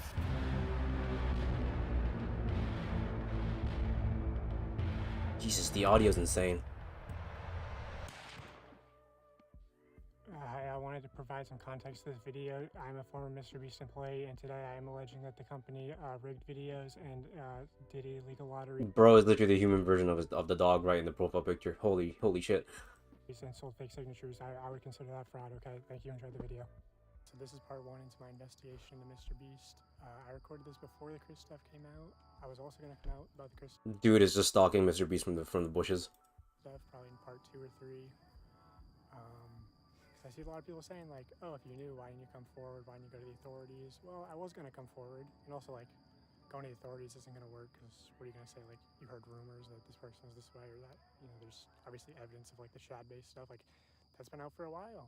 People have internally known at the company that like Chris is kind of a potential minors attracted person, and the company protects her, or they were protecting her, and they protected her as long as they could. Jimmy knew, everyone knew. So, you know, which I think that's more of a red flag than anything I'm going to reveal in this video. But you know, there's messages happening like Mr. Beast discords, and yeah, I don't know. It's a mess when like Mr. Beast contestants are being exposed to like minor attracted persons, and the company's protecting them. You know, there's a big emphasis at the company of like how to manipulate children, like understanding their psychology and everything, and like seeing that that's sort of used in weird ways. And you know, there's been like parasocial relationships, and you know, encouraging like almost children simping for these people, and you know, maybe that's as nefarious as it gets, or maybe it goes deeper. Anyway, here's an old podcast clip of Jimmy explaining that he knows that his audience is young. Which is an old clip. You could say like his audience grew up. I would say he's gained most of his audience since then, and his content's only gotten younger. Also, this clip really just shows that like he understands the YouTube analytics are bullshit, because he can try to use that as a defense, but he knows. So here's that clip, and then I'll get into the video. The average demographic is what, 13 through 17? Is that the biggest spike in your analytics? Well, I mean, mine's horseshit. It says like 18 to 24, but I know all my fucking viewers are little kids. Yeah, I feel like it's a lot like that because, you know, little kids lie about their age, or they're on their, you know, like... Well, yeah, and then I have like a fucking massive one for like the 40-year-old range because all the fucking idiots are on their parents' account. Now, Mr. Beast intentionally manipulates these children's vulnerable minds for profit. using 3 simple steps which closely align with the 3 major types of behavioral learning. Step 1 is getting the viewer to associate the brand with trust and authority. Mr. Beast videos are real, and he's a great guy that gives away big rewards to his loyal followers. I will show you irrefutable evidence in a minute that his videos are in fact fake. Step 2 is showing the viewers that when people interact with Mr. Beast in a way that benefits Mr. Beast, when they do what he tells them to do, they win big rewards. Is he subscribed? You are subscribed. Here's some money. Have a good day. Some of them feel like I just walk around with $1,000. It's like, oh. In my opinion, it is marketing, and you know, it is content. He does have to make content, and the people behind him as well. So in my opinion, he does have to get more exposure. And even if he's exploiting kids in a certain way, it's not harmful, and they get the money, and he makes content, records, kids get the money, use it, whatever. So in my opinion, nothing to really be ashamed of. I mean, consider the video that he said he's a fraud. In a way he is, in a way he isn't. He's making content, he's making a business. It's a business, you know. So in my opinion, it's totally fair. But for now, it's totally fair until something I disagree with. I will personally speak about it. But for now, I'm okay with what he's saying. Oh, thanks for watching my videos. Hit that subscribe button because you might bump into me in real life and it might make you a lot of money. When people are devout followers of Mr. Beast, they get rewarded. And step 3 is finally calling on the viewer to act in some way that benefits the brand, promising big rewards in return. Now it's your turn to do what Mr. Beast tells you, and you will win big rewards. But you actually won't unless you're famous or friends or family of a Mr. Beast employee. So young, impressionable viewers are made to believe that Mr. Beast is a trusted authority who can give them big rewards. These young viewers are explicitly shown that dedicated followers or random subscribers like themselves are winning big rewards when they do what Mr. Beast tells them. These young viewers are explicitly told repeatedly that if they subscribe, if they buy products or act in some way that benefits the brand, they will win big rewards. Trust Mr. Beast, watch him help others, contribute to his cause, and one day he'll help you too. That's the formula. Subscribe for a Lamborghini, and to make Brad, you could be in one of these. Subscribe right now, and you might get picked for the next video. You might get $1,000 Subscribe, and you might win the next one. Subscribe, and you might win a free car. Subscribe for a free car. I love all of subscribe, and you can come next time. I might give you $100. Subscribe again. Subscribe, and you could win subscribe button. And you could also win $100,000. Seriously, we always fly subscribers down. They never fly random subscribers down. Mr. Beast fakes his videos in ways that are worse than you realize. I say that because he's been exposed for faking videos before, and the common response is, why does it matter if the videos are fake? They're just meant to be entertainment. A large part of Mr. Beast's brand is the fact that he doesn't fake videos. I remember when I first started seeing your videos, I was like, this shit's gotta be fake. Oh yeah, it's a huge problem for us now. I actually have to dial back my content sometimes just so people think it's real. Also, if what we had to film was scripted, you know, because what we do is not scripted, so you have to plan for a bunch of variables that you can't control, blah, blah. If what we did was scripted, holy shit, this stuff would be easy to pump out. Have you ever faked a video? No. But this train track is CGI, these bus wheels are CGI, this explosion is fake, this shredder is CGI, this car is digitally lifted, this pit is fake, this guy is fake, this raccoon is a paid actor, this island costs more than $1, this city is not abandoned, these buildings are CGI, but it's not your only way out. You can literally get an Uber to the airport for $20. That's not a lurker. It's just a guy. This whole room is fake. This contestant is an actor and a secret employee at Mr. Beast. They haven't got through this fake door twice. This line is scripted. This action is scripted. In fact, pretty much all the videos with Mac are scripted.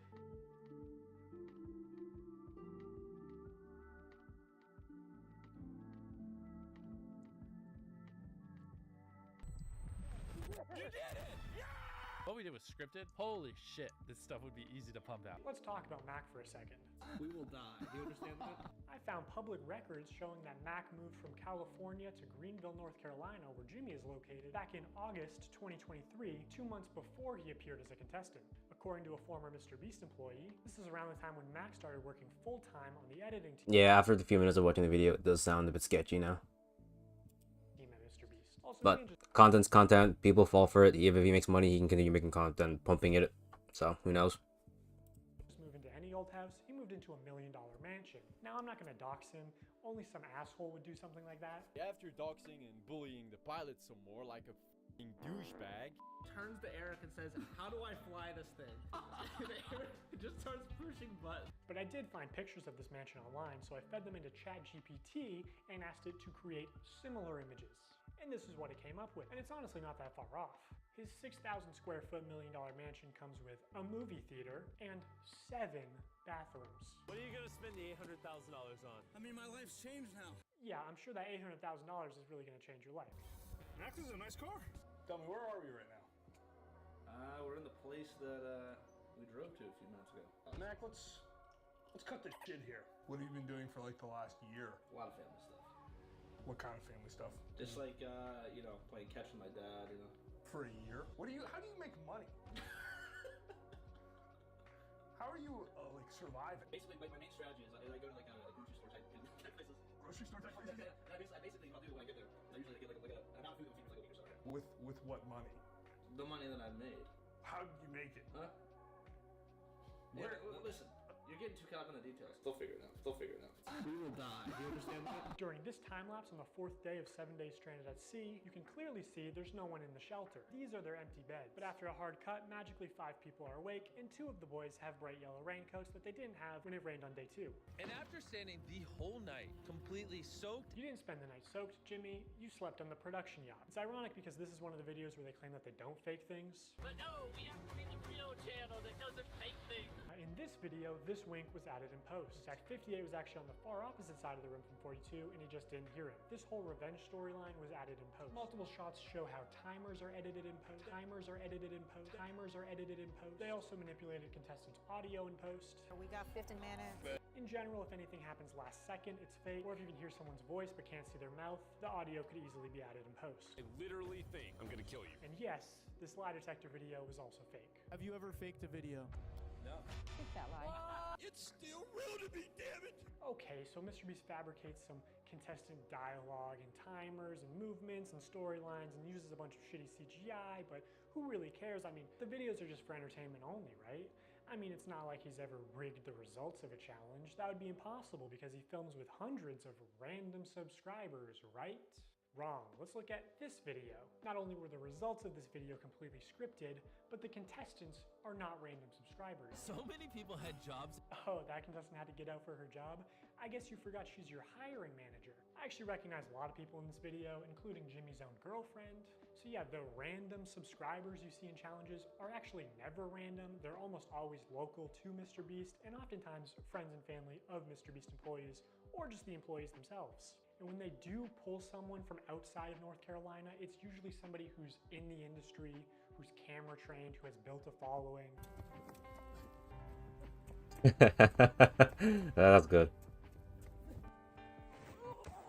Hey, anyone I'm friends with watching that wants 10 grand? They are never random subscribers. If you subscribe, you will not win $1 million. And what's even worse is that the results of this video were completely scripted. According to a former Mr. Beast employee, it would have been a PR problem if the boys had won by a lot. And because so many of the female contestants were Mr. Beast employees who got out immediately, production stepped in to actually make the results of the challenge closer. You can actually see some of this happen on camera, like when Jimmy pays one of the boys $10,000 to leave, which is twice as much as the actual prize money. But doesn't make the same offer to the girls. The boys were blowing you out of the water. I paid the one guy who knew how to solve them to leave. Now if you don't win, that was all for nothing. At another point, he gives the girls a camera drone so they would have been able to see how many boys were left. It doesn't work out, but seeing how much they're willing to help them on camera, I'm willing to believe that they did, in fact, help them off camera.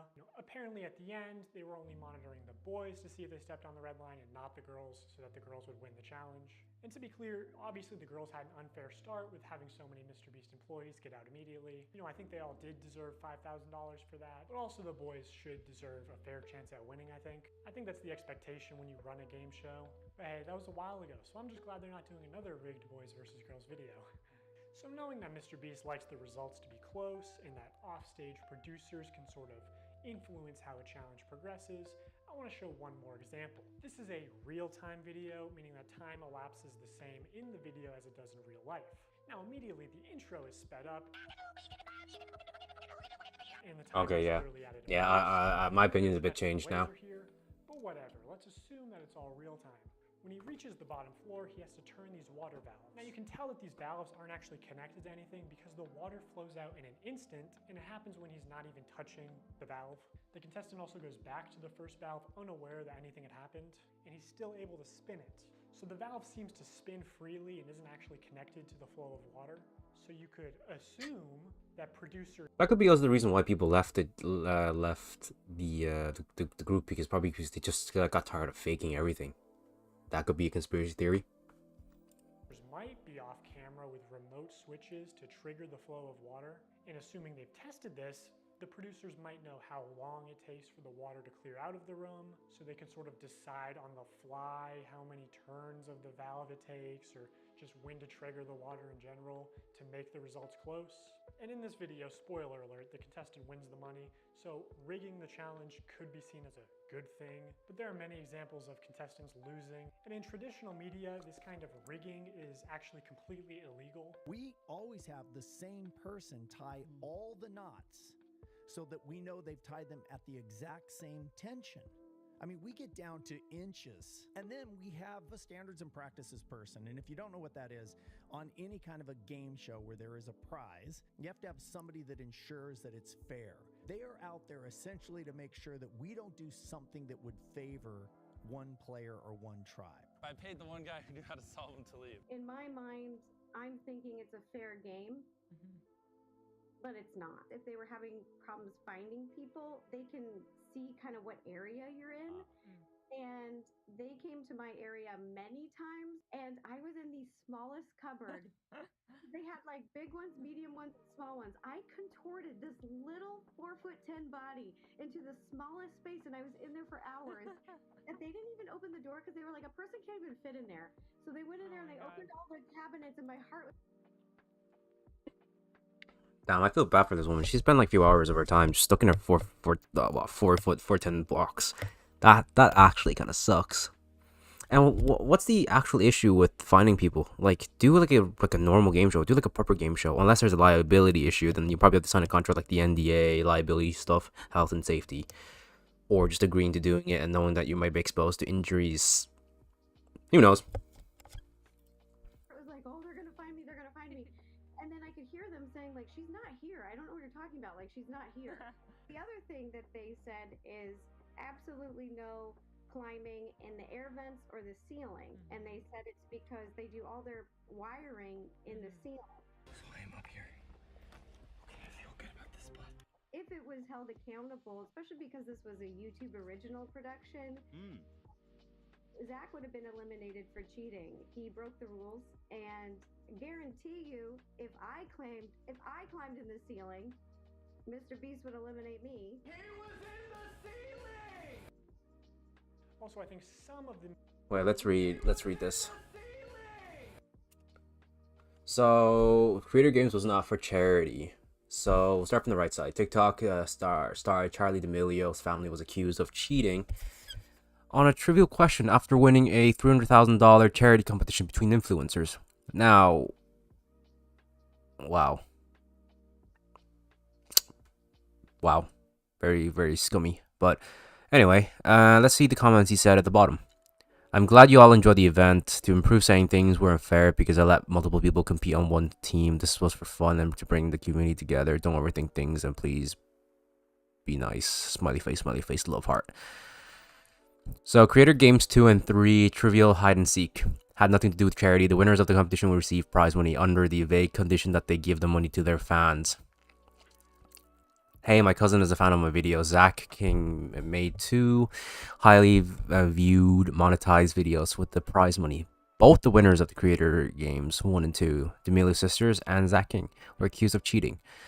Mr. Beast does not care about fairness in his competitions. He only cares about making the best video possible. The trivia tournament also had multiple factual mistakes no one seemed to notice. Spell possum and oldest living animal question. Correct answers were wrong.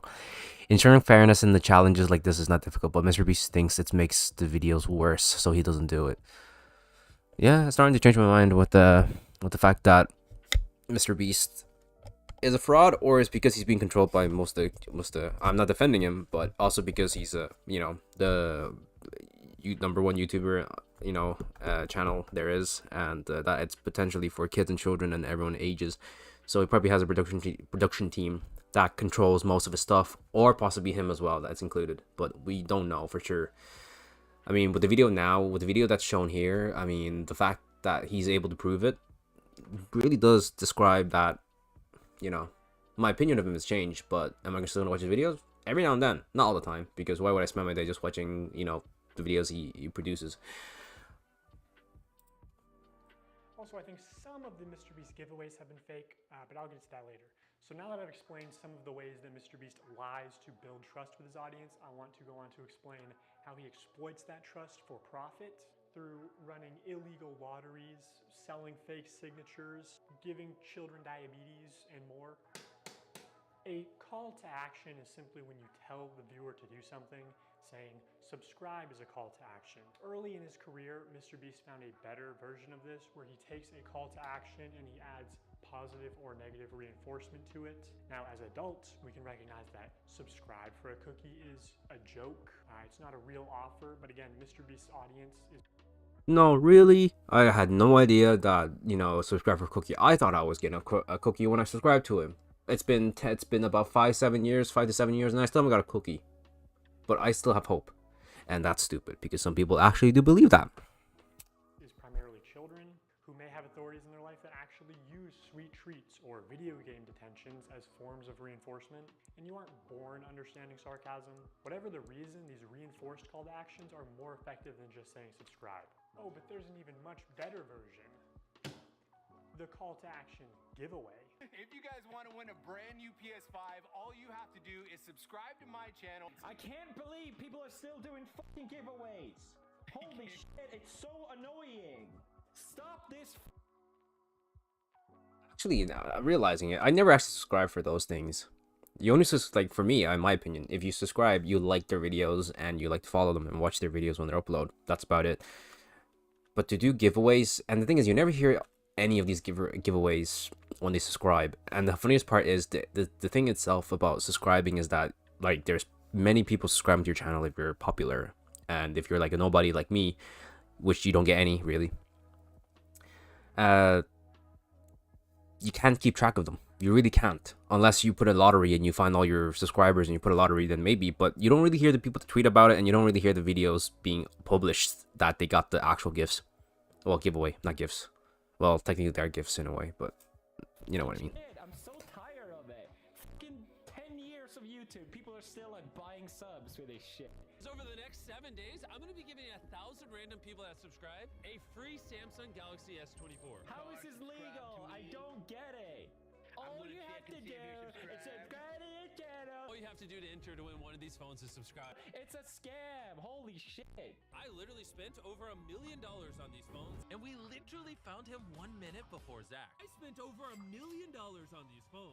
All you have to do to enter is hit that subscribe button. Samsung, I just want you to love me. So yeah, that's what a call to action giveaway is. At best, they are a way to buy subscribers, but much of the time they are legitimate scams. Either a YouTuber doesn't actually give away a prize, or in the case of these live streams, they are illegal lotteries where the only way to win a prize is by making a purchase. And obviously, I'm not a lawyer, so I'm just gonna show you the law and then show you irrefutable evidence of what's being done, and you can make your own conclusions. The FTC defines a lottery as containing 3 elements: a valuable prize, random chance, and consideration, which can be time or effort, but in most cases is just payment. To successfully run a contest or a sweepstakes, you must eliminate one of these factors. A contest, for example, eliminates chance, and a sweepstakes eliminates consideration. In determining if any Mr. Beast giveaways have been illegal lotteries, we need to identify a prize, which is distributed through random chance and cannot be won without spending money. On August 2nd, 2020, Mr. Beast live streamed him and his friends signing limited edition shirts celebrating 40 million subscribers.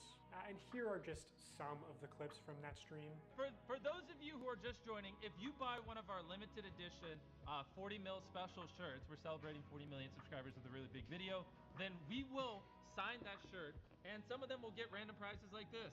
In 10 minutes, right, because we gotta give them time to do their cart, we'll give 2 orders $500 each. 5 minutes, someone's getting $3 grand in their order. In 5 minutes, we're gonna do the same thing again. We're gonna put $1,000 in a random order.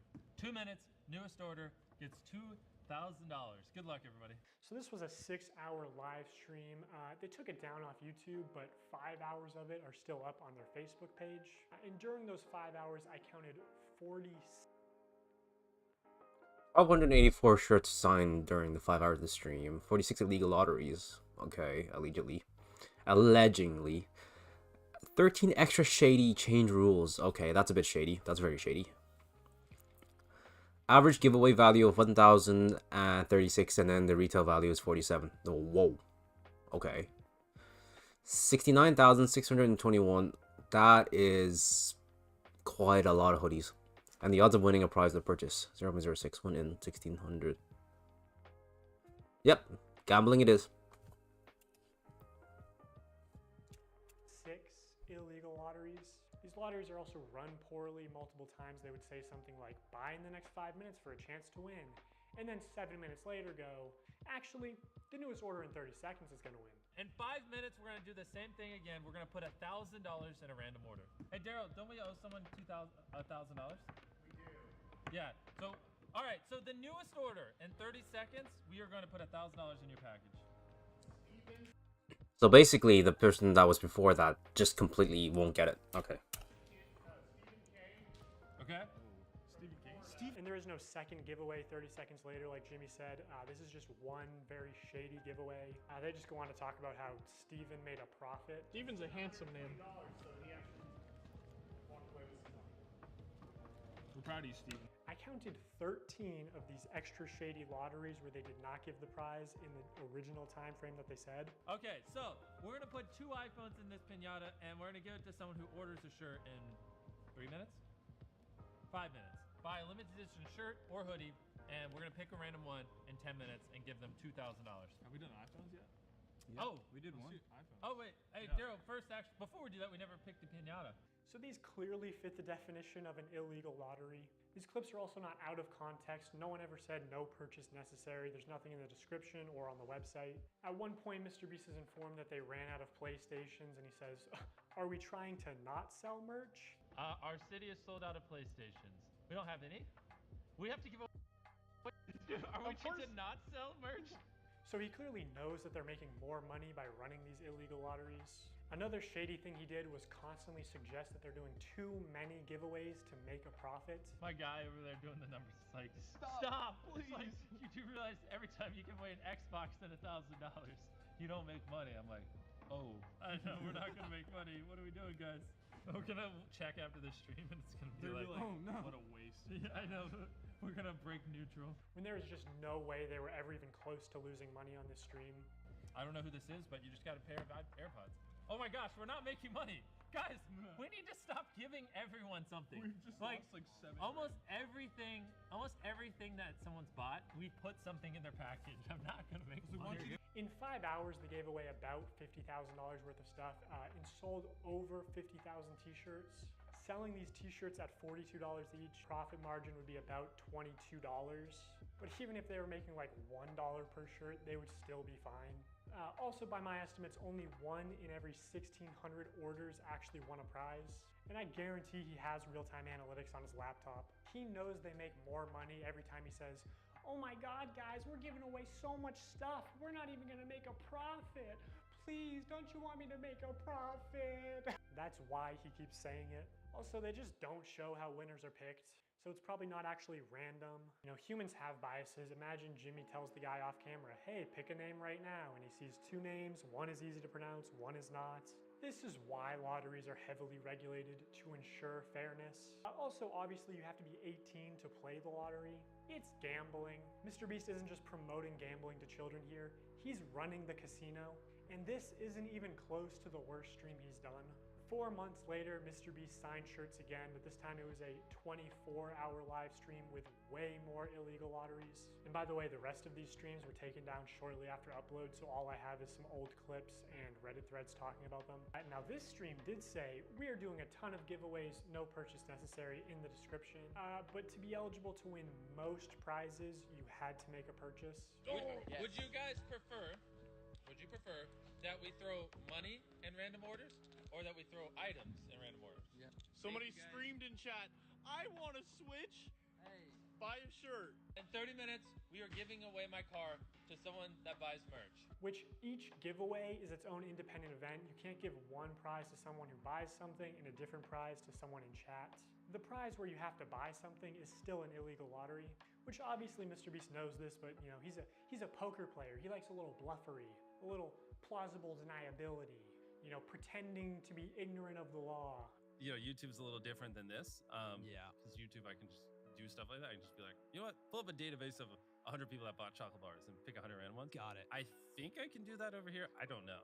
So I don't want to say anything, and then someone be like, yeah, actually, that's illegal. Right. I could not find any way to enter the big Tesla giveaway without spending at least $42. And we're giving away a Tesla to someone random who bought stuff. They also gave away 24 tickets, which gave you the opportunity to be in a video. Again, most of these tickets you had to make a purchase to win. One random person that buys in what time frame? 10 minutes. We're going to put this in someone's order that buys something. And we're going to have 24 people. We're going to put them in 24 different circles. $1 million on the line. Have some fun. You know what I'm saying? Also, this video never happened. There is no Mr. Beast video of 24 people in circles competing for $1 million. Unless it ended up being 100 people in a circle competing for $500,000, but that's a smaller prize and much worse odds. So like, did they just pocket the money or what? Hey, it's the pilot guy.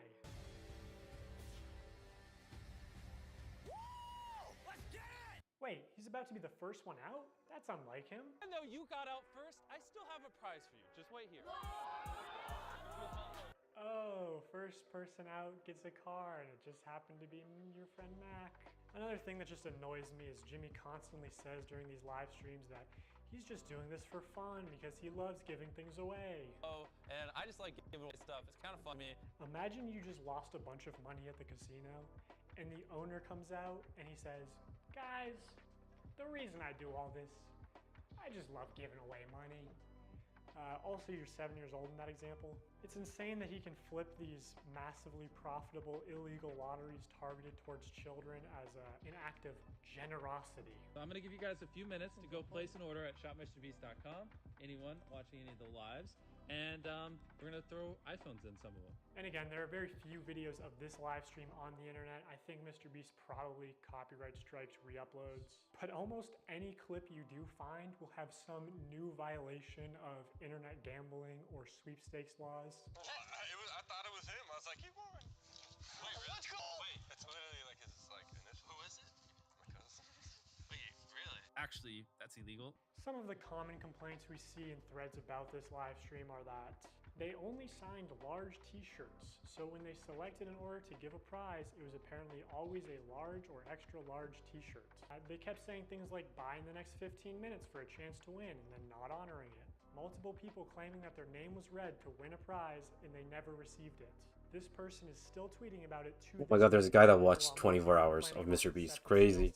That's actually kind of funny. All this really upsets me because I spent money I honestly didn't have for.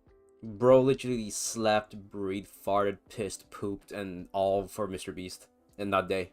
5 shirts at different times during the live when they said things like buy now and you will get prize or money. And I received 2 orders and nothing but shirt, both with MB and one with a heart and one with a smiley. I was hoping for at least a couple things for Christmas for my family. This commenter also goes on to explain that she's disabled, has PTSD. Lotteries and scams specifically target vulnerable populations like that. I'm disappointed. My son bought a signed shirt and was so excited. He watched the live stream and saw that people who bought would receive $100. He was excited to win something and be a part of his favorite streamer, Mr. Beast. When the shirt arrived, he was grinning from ear to ear. When he realized that there was no $100, he was visibly disappointed. He said nothing other than, I guess he meant everyone except me. He loves his shirt, but I'm really upset seeing him hurt. And obviously people can lie on the internet, but a lot of people are independently claiming the same things. Like that at the end of the live stream, they said they were putting $100 in every order. Now, my speculation is that they put $100 in every order that came across the table that they signed, but I'd be interested to see how they worded that. If the video of this live stream ever resurfaces, I think a lot of these claims will be proven true, which Mr. Beast definitely has this stream saved. He saves all his footage. So I'll ask you, Jimmy, will you publish this to prove your innocence? Also, using archive.org, we can see what the website looked like on the day of the stream, and while there's no mention of any sweepstakes whatsoever, it does say this limited tee signed by MrBeast and crew, but the description says it's signed by a member of the MrBeast crew, and it doesn't say anywhere that other members will sign MB, deceiving people into believing it was signed by MrBeast. So here's a clip of Tyler using MrBeast's signature. So Tyler signs MB, which is MrBeast's signature. Then he covers it, signs his own initials, TC, smirks, looks around, and then quickly slides the shirt away. Could you make it any more obvious? You know, you don't accidentally have someone else's signature as muscle memory. And again, I'm not a lawyer, I think this is fraud. Maybe they could say it's the brand's signature, even though it's clearly implied that this is Jimmy's signature, which was established during the last live stream. MB, MrBeast. So this is MrBeast's That does not look like MB. That just looks like 4 fingers. Yeah, wait. Jimmy's signature, which was established during the last live stream. That literally just looks like 4 fingers, like grabbing something.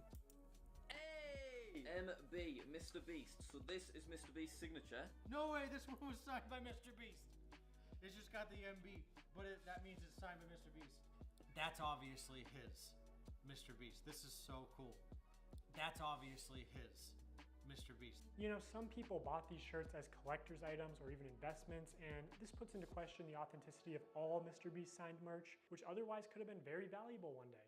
This was clearly muscle memory, and judging by his body language, he knew he exposed this. Even Tariq notices Tyler slip up and immediately looks into the camera, looks guilty, and then readjusts his body and rubs his hands together. Also, MrBeast said during the live stream that this is the last time he'd ever sign anything, and that was just a lie. Illegal lotteries targeted towards children and selling fake signatures. I mean, imagine if any other YouTuber was caught doing this. You're very smart with your money. The guy who just throws away millions of dollars on YouTube videos is a gambler. Who would have thought? By this point, MrBeast noticed a problem with these CTA giveaways. I mean, obviously they're illegal, but more importantly, they're not as profitable as they could be. Look at it like this. There are 2 value propositions at play here. The perceived value of the product and the perceived value of the chance to win a prize. So for something like these $42 t-shirts, if the viewer values the chance to be in a video at $10, they need to value the t-shirt at an additional $32 to make the purchase. So the more expensive the product, the less effective the lottery is. You want to get the product as close to $0 as possible, so people are just paying for the perceived value of the lottery. That's what's most profitable because humans can't accurately comprehend the difference between 1 in a million odds versus 1 in a billion odds. They both kind of just compute as, I have a small chance to win, which MrBeast is well aware of this flaw in human mental arithmetic. Past a certain point, the average human is like, large sum of money, click. And like, larger sum of money doesn't really impact the viewing experience. So also, the larger your audience is, the more profitable a lottery will be. Anyway, MrBeast wanted the cheapest product possible to use for these CTA giveaways. Basically a piece of paper, but you obviously couldn't sell a piece of paper without getting backlash. So in January 2021, 3 months after the last shirt signing stream, MrBeast did a live stream where for only $10, viewers could send a picture to the moon. Wait, JPEGs that are going to the moon? And of course he did more illegal lotteries. Just to keep things fun and interesting, as if putting a photo on the moon isn't interesting enough. Someone who puts a photo on the moon, or if you buy the bundle, whatever, and the next 30 minutes, we'll just fly you down to be in a video. 3 years later, the spaceship finally launched, carrying beautiful pictures of deceased loved ones to the moon, where they would be immortalized. It fucking exploded. So obviously MrBeast refunded everyone, right? Right? Is it MrBeast's fault that the rocket exploded? No. Is it his fault that he advertised it as for $10 I will put your photo on the moon? For $10, I'll put whatever picture you want on the moon. When he couldn't guarantee that? Yes, of course. October 16th, 2021, same thing. Buy this shirt to be in a video. Shopify dashboard. We just have like a random number generated, and then like we just put the number, like there's 1,000 orders, we just put it, picks the number between 1 and 1,000, then my people give me the name. So, the first person that we're inviting to be in our Squid Game, if you want to enter, click the link in the description, buy the shirt or hoodie, is Alonzo Diaz. Bro, this is an actual $100 bill. Wait, really? Like they actually sent a $100 bill. Wait, what does it say? Oh, now we have to read the message. You and your crew are an inspiration to our young ones. He wanted to send you $100.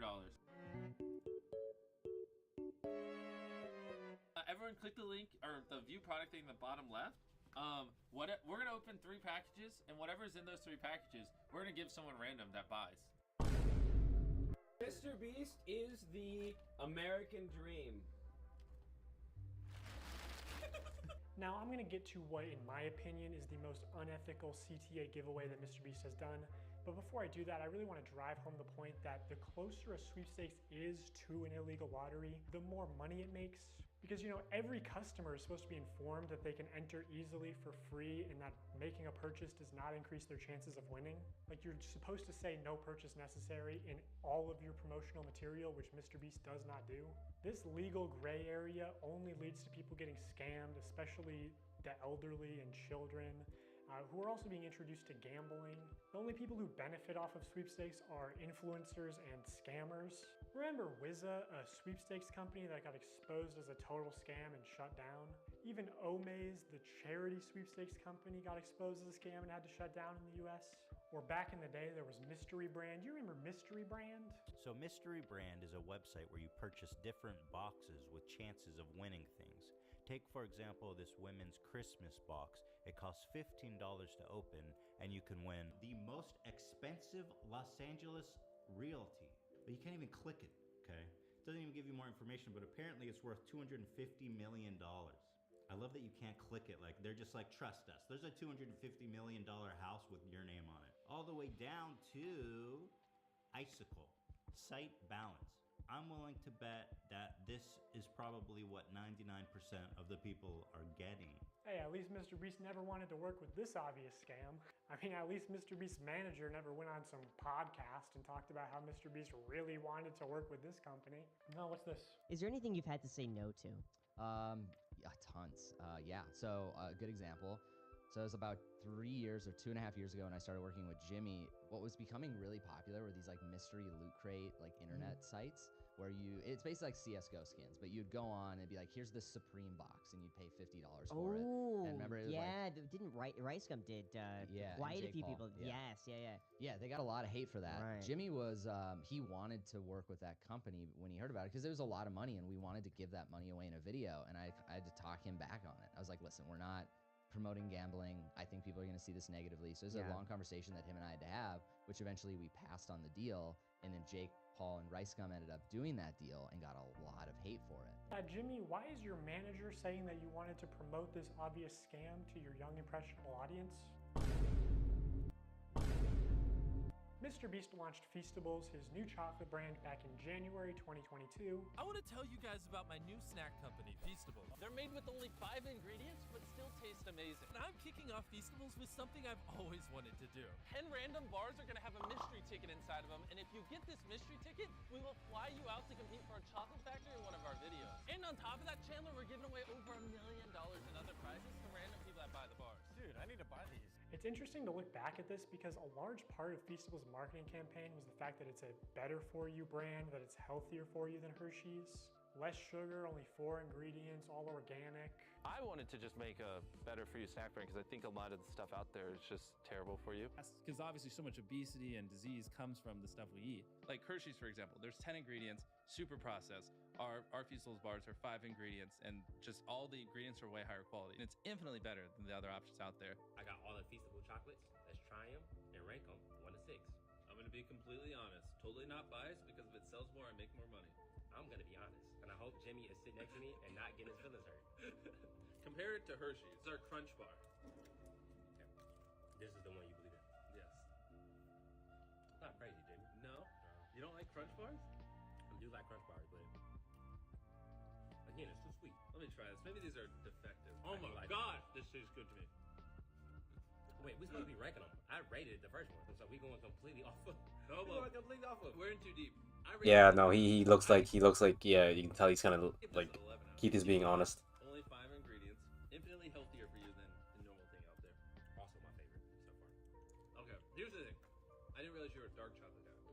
I'm not a super dark chocolate guy. I do love dark chocolate. I get it's a 7.8 Okay, so I'm starting to understand this, man. Okay, okay. I'm starting to figure this man out. You're gonna like this one, right? You like salt? Everyone has a sea salt guy. I'm gonna get rid of these. No, I want the no, Jellos. no, you just don't. Trust me. You're a dark chocolate kind of guy. Yes, I can read the room. The room is red. Now in 2024, Mr. Beast changed the formula again to where it has mostly the same ingredients as Hershey's and even more sugar and more calories per bar. And this initial ad for Feastables where he calls it healthy is Mr. Beast is turning the kids into an actual beast. Also, I don't think you should ever advertise it as over $1 million in prizes when more than a third of those prizes are just coupons for more Mr. Beast products, forcing you to spend more money if you actually want to redeem them. Ooh, a $5 coupon for Beast Burger. Now a single combo only costs $20. Bob's Burgers Palace or fucking Five Guys. If this shit can be successful, fucking Five Guys. It's so good. Who cares? It's called Five Guys. What kind of fucking name is that? It doesn't matter. The burgers are good. Branding matters. Ooh, maybe you should have spent a little less time on this beautiful logo and more time on making the food actually edible. Ugh. Brother, ugh. What's that? What's that, brother? Also, be for real, dude. Five Guys has a nice, clean, appealing aesthetic. You know, the name suggests humble beginnings. This is like a 8-year-old sloppy Yeah, that is true. piss burger. It literally looks like a piss burger.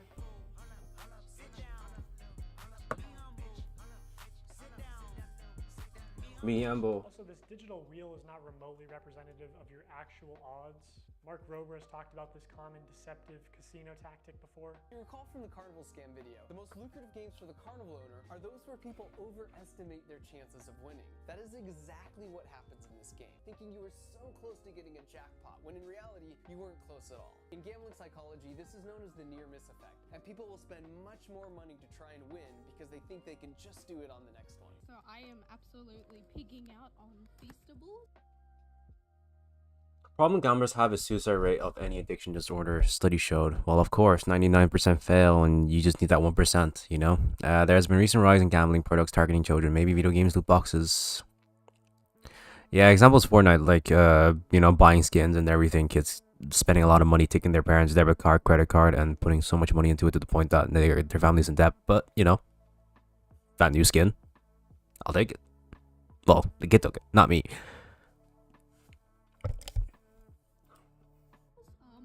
And I'm trying to do this. Mr. Beast is teaching us gambling? Minus points because there's no cool music. Anyway, let's gamble. Also, these tickets, one of them just so happened to go to a YouTuber with 700,000 subscribers at the time. Just pure chance. This was just taped. It was taped. No freaking way. So it is like really like total chance, obviously. Like you're one of like hundreds of thousands of names. Talk to Jimmy, Bella. What do you got to say to Jimmy, say thank to him? you for picking us. No, he didn't. It was random. Was it though? Was it random? Also, this guy went on to win the Chocolate Factory, and extremely unlikely things do happen, but can we see how the winners were chosen maybe? Because knowing how important it is to Jimmy that every video has entertaining contestants through the whole video, it's a little suspicious. I'll just say, in my opinion, as somebody who worked for Mr. Beast, I don't think this large YouTuber won a ticket purely by chance. Also, I know that producers are sort of able to pull strings behind the scenes to give some contestants better chances than others. And he runs these sweepstakes to like bribe children with gambling to consume more sugar. Like, this is far worse than a lottery ticket because a lottery ticket doesn't give you diabetes and only pay out your rich and famous friends. Like, Mr. Beast. I think that's enough for the time being.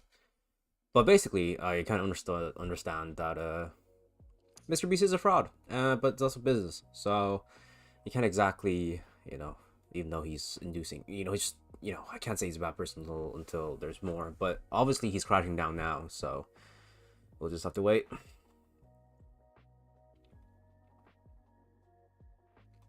Any other videos? Let me see.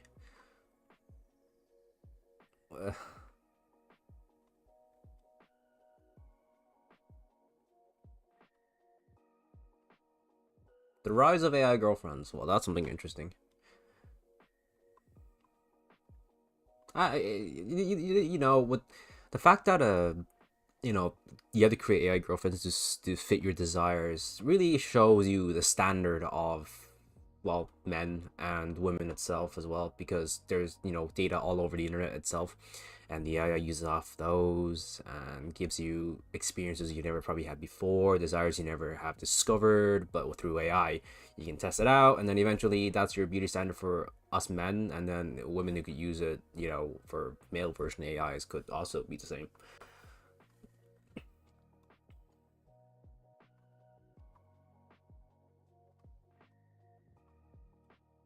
Man, they really did my queso like that.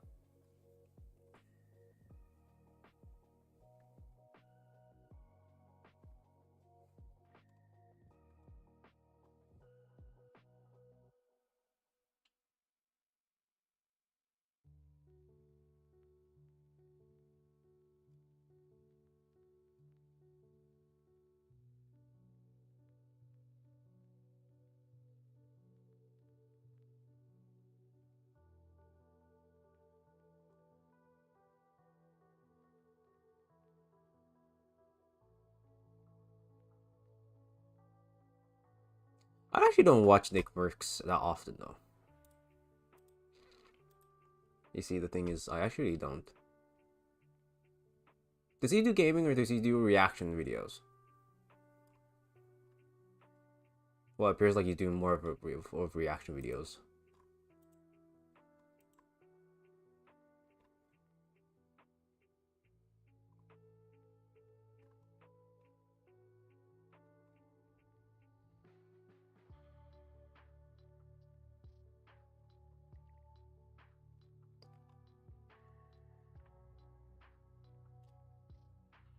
You know what I think I'm gonna do is open a private tab and generate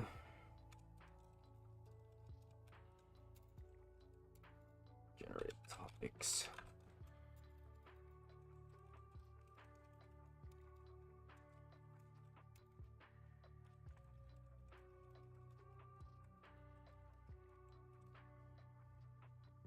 I reject everything.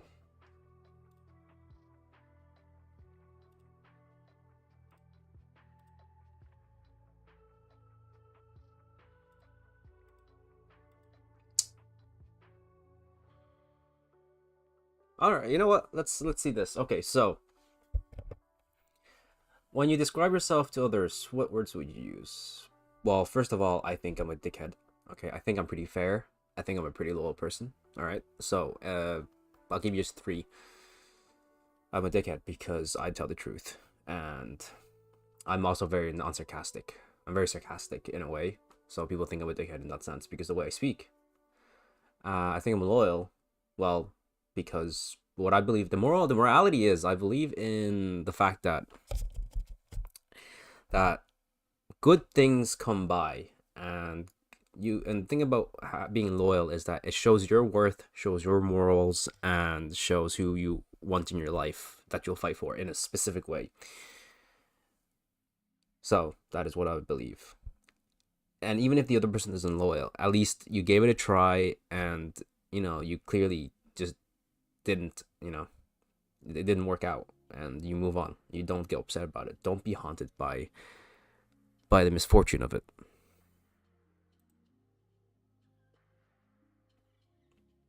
What do I like to do in my spare time? Well, I like to fart and cry, clearly. In my spare time, I like to stream. I also like to watch YouTube videos and play video games, because in my opinion, video games are something your imagination that you turn your brain off from the real world.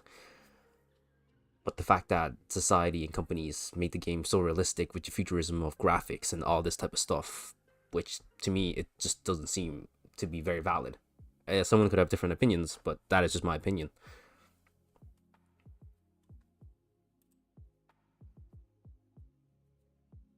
So how was the education I received changed in my life?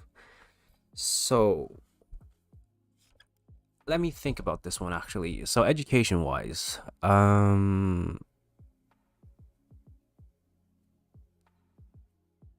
Honestly, I don't know about this one, to be honest. I don't think it has. I mean, some of them are self-studied, some of them through experience and just quick learning and adaptation. So it's very difficult for mine. This one I don't really want to answer because I actually don't really know.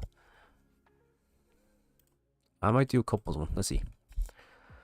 What do you prefer to do on a Saturday night and a quiet night at home, or dancing at a pub? All right. So in my opinion, to be honest, I'd rather be at home and watch a movie with my girl, with my partner, because, and every now and then dancing at a pub, well, not a pub, in a club is more so than a pub, because pub is usually where you're supposed to be drinking and food, you know, so more of a social gathering than a social partying aspect of it. Because I think just spending time with your loved ones or spending time with friends is a lot more better, because you have a better time, you know. I mean, sometimes you're lucky you can get with strangers and you also could have a good time. But it's about being safe, because modern society is a lot different these days. And, you know, it's like for women, they can't walk in the dark. I mean, for some guys, they can't walk in the dark because the potential of robbery, assault, and anything like that could happen. So clearly, a quiet night at home works.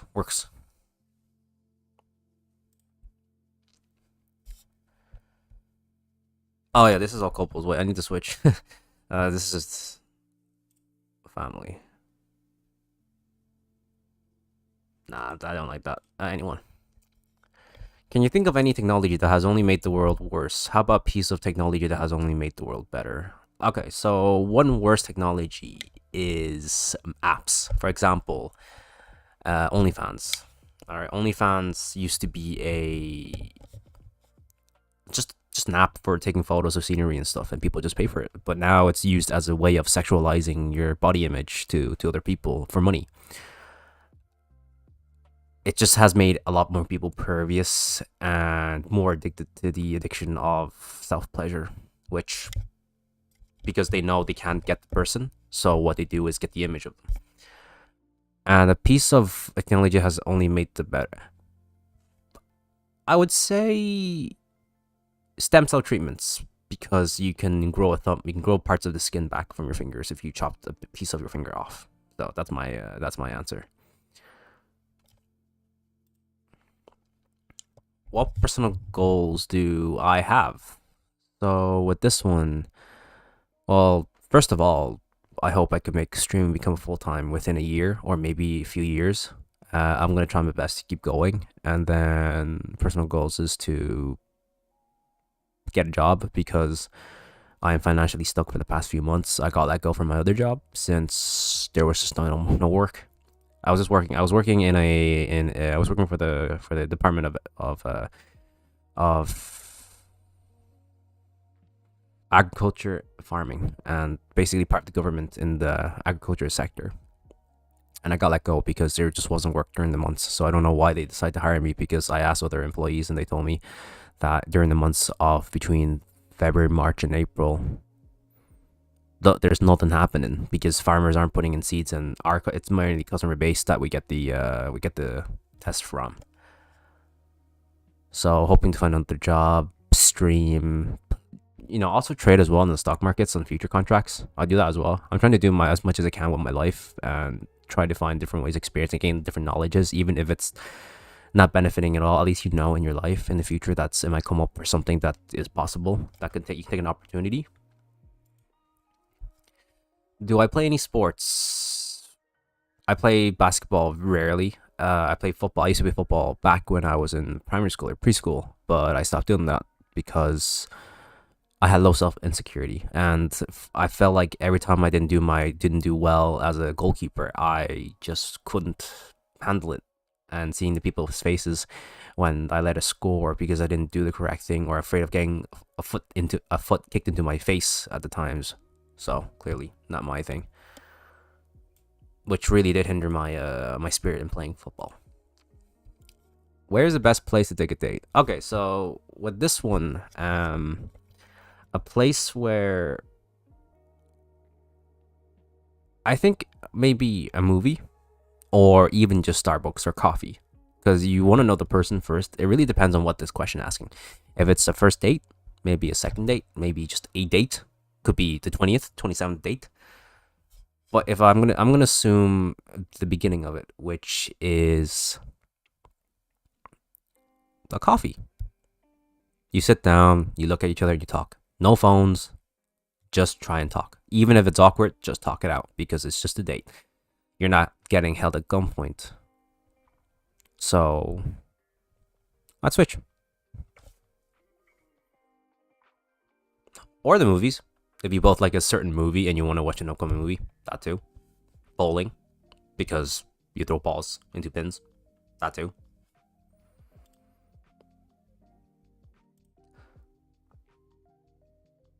How fast do I read? I actually read quite fast, and I type quite fast as well, but not as fast as the people on typewriter. Those guys, to be honest, I don't even know what they do. Kind of crazy on what they do. They type so quickly. But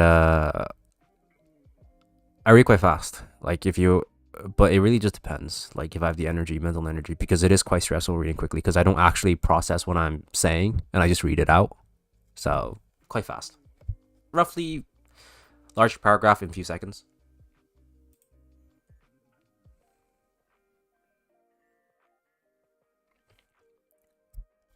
Worst restaurant that I've ever ate. Well, let's see. It would be in Spain. There was this restaurant. I'm not gonna name it because I don't want somebody to shame it or whatever. It was a Italian restaurant, but they served me shrimp with curry as a starter. It wasn't nice, and they served my girlfriend Doritos. No, not Doritos, nachos. But the nachos, there's no cheese or anything. It was just nachos, and the nachos were rock solid. Like, they were unbreakable. So no, that was the worst restaurant I ever had.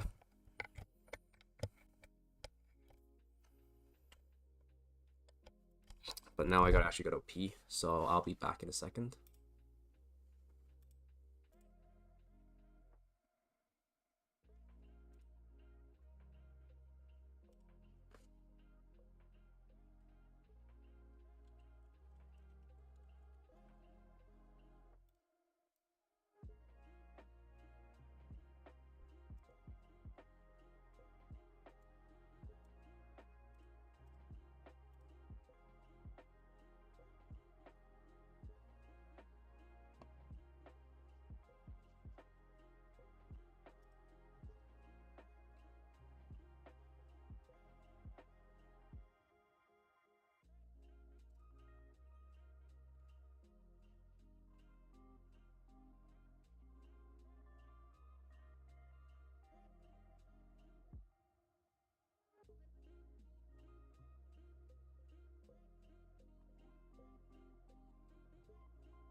And I'm back. Just got myself some food. So now back to answering some random topics. Sorry if you can hear me eat.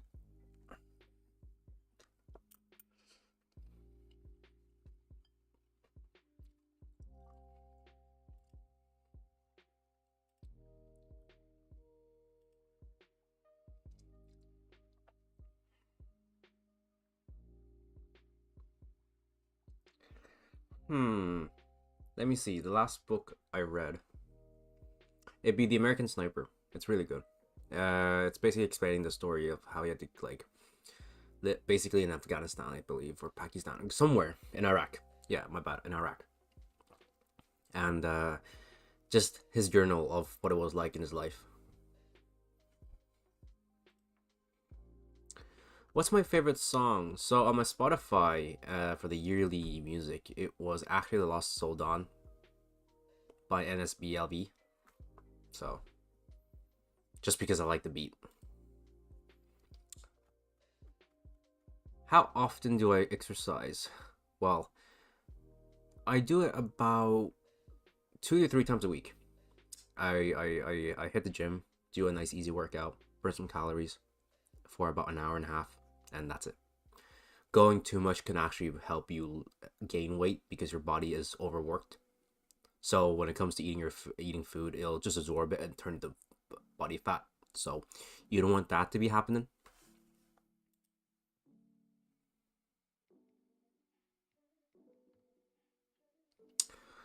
I think I'm gonna leave it. I'm gonna leave it here since I'm kind of eating and it's also late. So I'm probably gonna end the stream now.